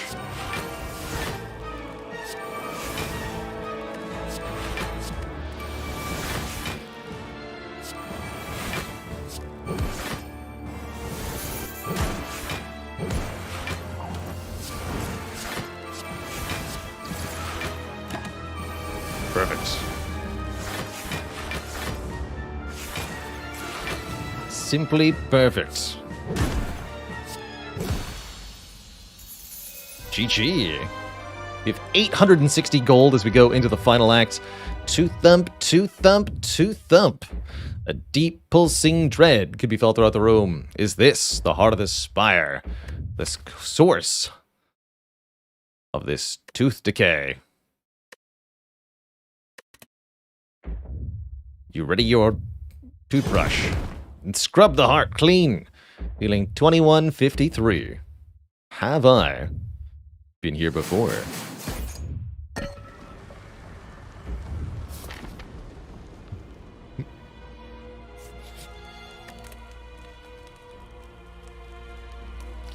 Yeah, one upgrade going into the final act here. Probably upgrade one of these demon forms. Seems reasonable. The damage dealt to the heart in that previous screen IL core is equal to your score at 2153. That's your score at the end of Act 3. Although if you beat the heart, your score will continue to go up from there. For a full breakdown, the wiki has a good breakdown on how score in Slay the Spire is... Oh, we have a different score command now. Neat. Score wiki is the old command. Okay, there you go. Sweet. Are there any cards I would consider to be noob traps? Prepared. Prepared on Silent is a really good example of a noob trap. Card that might look good on its surface, but if you fail to realize that it decreases your cards in hand, it's actually costing you a card when you play it, because you're discarding the card that you play, the prepared, in addition to the card that you... one card from the prepared. Demon form and other slow 3-cost cards in general can be noob traps. But I think in general, some of the biggest noob traps in Spire are 0-cost cards. They seem like they're free on the surface, but they're not actually necessarily. There's no way to get double violence from here, is there? We don't have Courier. Be cool if we could get another mastered card. Actually, wait, there is another way. If we get the Prismatic Shard and buy the Violence, there's a very faint chance that we could get double Violence. Let's go for it. It's incredibly faint, but why not? I really like Ancient Potion to reduce our initial damage coming from the hearts. Definitely want to ditch Anger. Anger is here. So you're saying there's a chance. And Matt Newts, thanks for the 1,000 bits. Let's go dupe pot, Ancient Pot. I like that. Do we take a third Dark Embrace? I say yay. Why not? There's no downside. And might as well take the Ornithopter for a little bit of healing. could consider Pummel or one of the other attacks. In practice, I doubt we need it. Just going to keep the deck skill and power based as much as possible. So our first foe is these two jerks, Spire Spear and Spire Shield. How will we fare? Do I want a Chrysalis? I don't think so. Not without Corruption down. Next turn could definitely sting. Go Immolate Strike. Draw one more. Okay. Could do Bloodletting Chrysalis. I'm not sure I want to. Don't think I want to play this Chrysalis. It adds 5 cards into the draw pile that, as mentioned, will not actually be 0 cost. So next turn could be tough, depending on the draw here.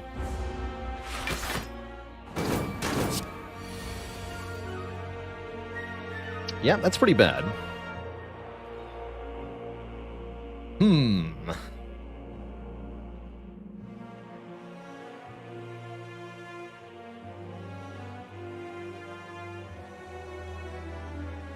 What to do? But my face, though.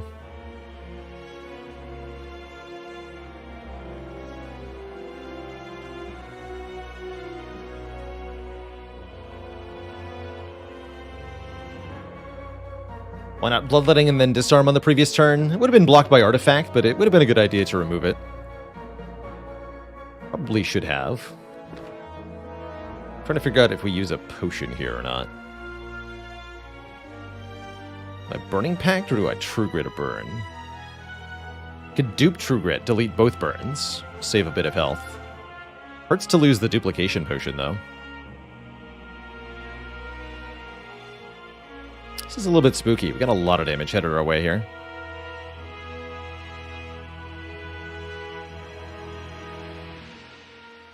I'm also kind of down for just Shrug armaments. I guess True Grit is better than Shrug. Yeah, True Grit is better than Shrug. I think I'd rather only do 1 True Grit. This is iffy, though. We only get 1 draw.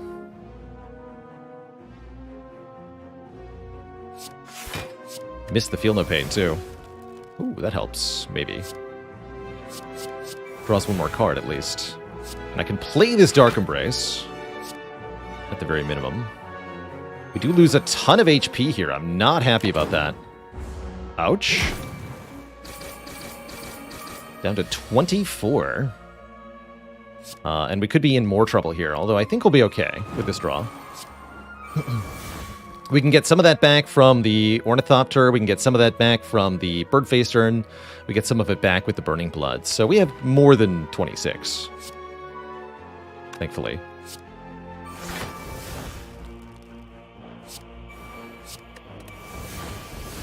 I'm going to try to avoid playing the Bloodlettings, if possible.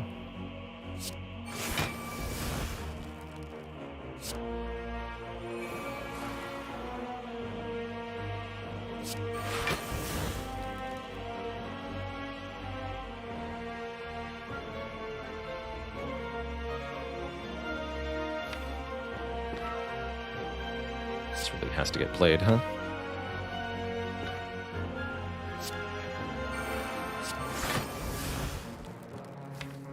Choose violence. I don't choose violence.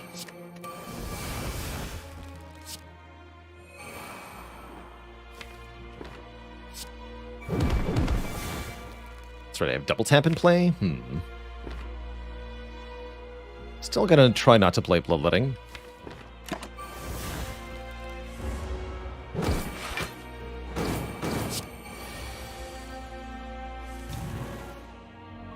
Here goes.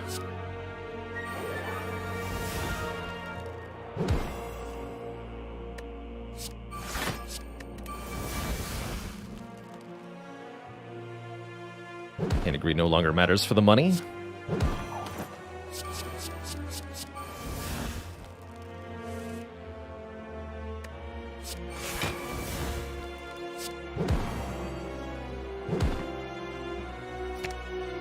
But if I can, I might as well, right?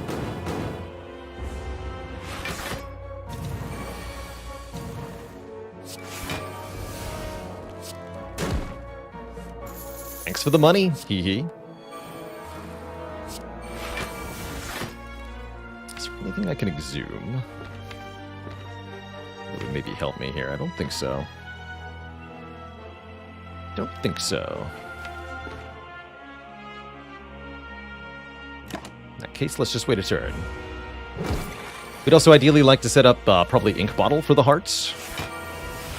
Getting to our important cards quickly could be a very big deal.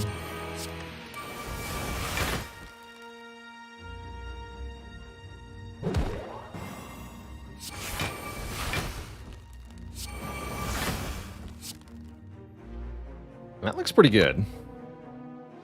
Let's go Entrench Heavy Blade, yeah. Okay, so we have 42 hit points. Of course, we got another Ancient Potion, too. That's cute. Transmutation. We did get a rare colorless card. I'll take a second wind. Not our focus. Okay, so 42 health plus 5 health from Ancient Potion, plus 5 health from Duplication Potion. That's pretty good. That ought to be enough to beat Hearts, although we're not guaranteed here, notably. That said, that's a dang good turn 1, if ever I've seen one. Corruption, Dark Embrace, Burning Pact. Excellent. Yeah, Corruption, Dark Embrace, turn 1, period, is really good. Be careful here. What second win? Nice.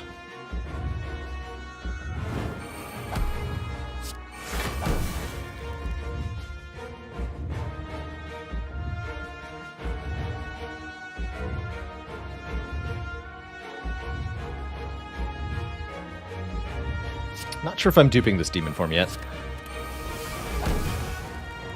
Should have played Violence first, clearly.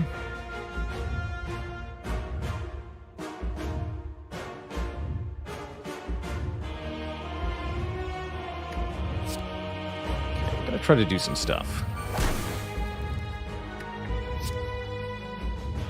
Don't like playing this so early, but it's gonna happen.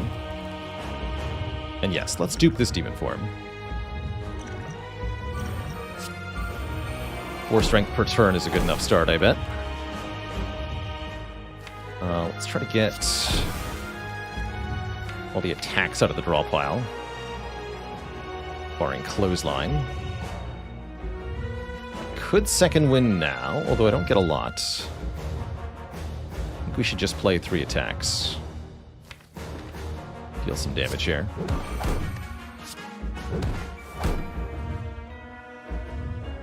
So we have Corruption in play. Let's save Double Temp for later. Just Headbutt Uppercut. So we can keep the Heart weak. Could use Bloodletting to do another Kunai. It's probably worth it, actually. Let's just do that now. Okay, so we have 2 Dexterity as well. Now we use the Ancient Potion. I didn't use it earlier because there was a chance we drew the Battle Trance, and if I wanted to play the Battle Trance, that would eat the artifacts. But now we can do it.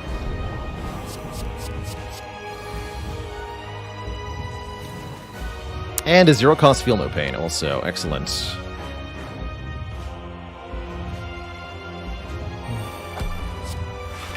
Alright, this looks like a very good draw order. I don't see this going too badly from here. Looking good. Play the Disarm, reduce the next attack damage to 0. It's already going to be 1/15, right? Let's wait on the Disarm. I think this is better than the second phase, second cycle of Heart. It's going to delete Battle Trance entirely. Nobody likes you, Battle Trance. Come on, Limit Break. Disarm. Good enough. Alright, well, if I've got 2 of them, slightly different story. Second Demon Form. Okay, 7 strength per turn. Surely that'll result in a pretty swift victory here. No attacks in the draw pile. We're already full blocking. I don't want to play any more cards then. We want this to be fueled for later turns. And we get to play Flame Barrier on the multi-hit turn, too. That's good.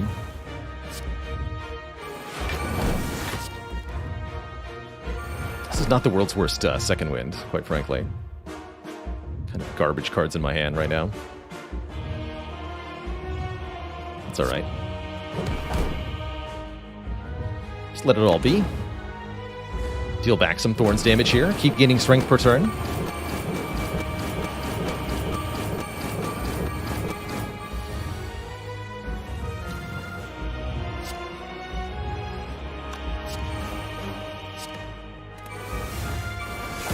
Maybe I wanted to get rid of Immolate, actually, over a strike. Bonk. Cap out damage on the heart. Don't want to play Disarm yet, because the heart will remove the negative strength property right now, and then replace it with some more strength.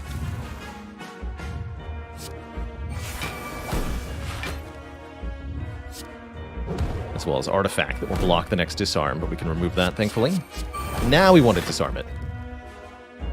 If possible.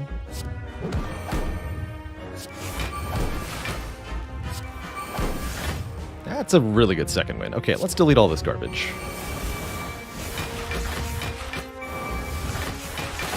There's disarm.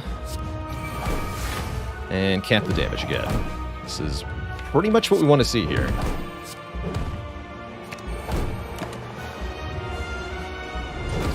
We have 32 strength now. So Heavy Blade does 165 damage. You know, like you do.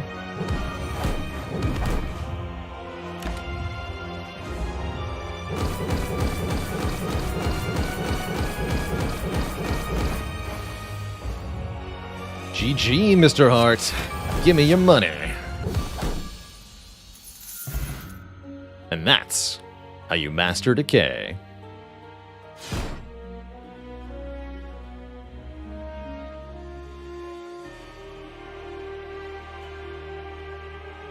GG. GG, everybody. What an insane run to come back to. 2 out of 12 cards mastered. Meaning we're down to the final 10 as of this run. Holy moly. GG.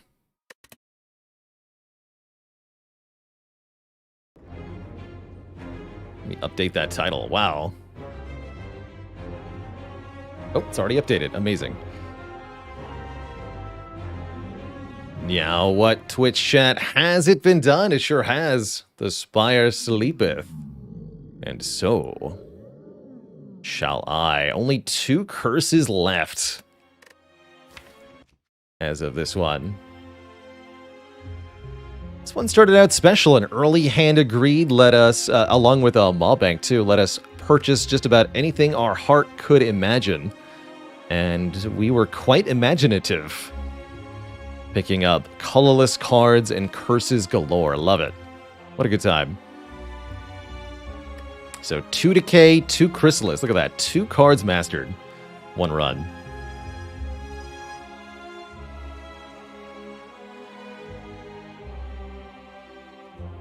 Jack of all trades, master of almost all trades.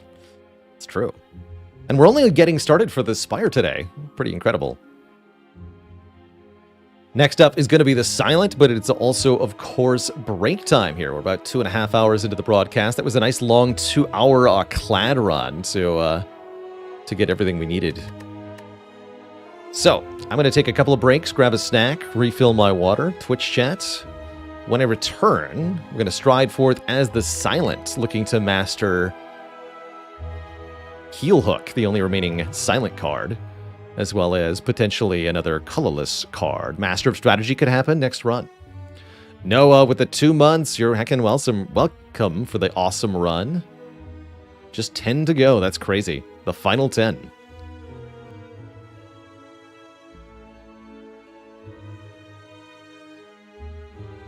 All right, I will be right back, everybody. Please don't go anywhere.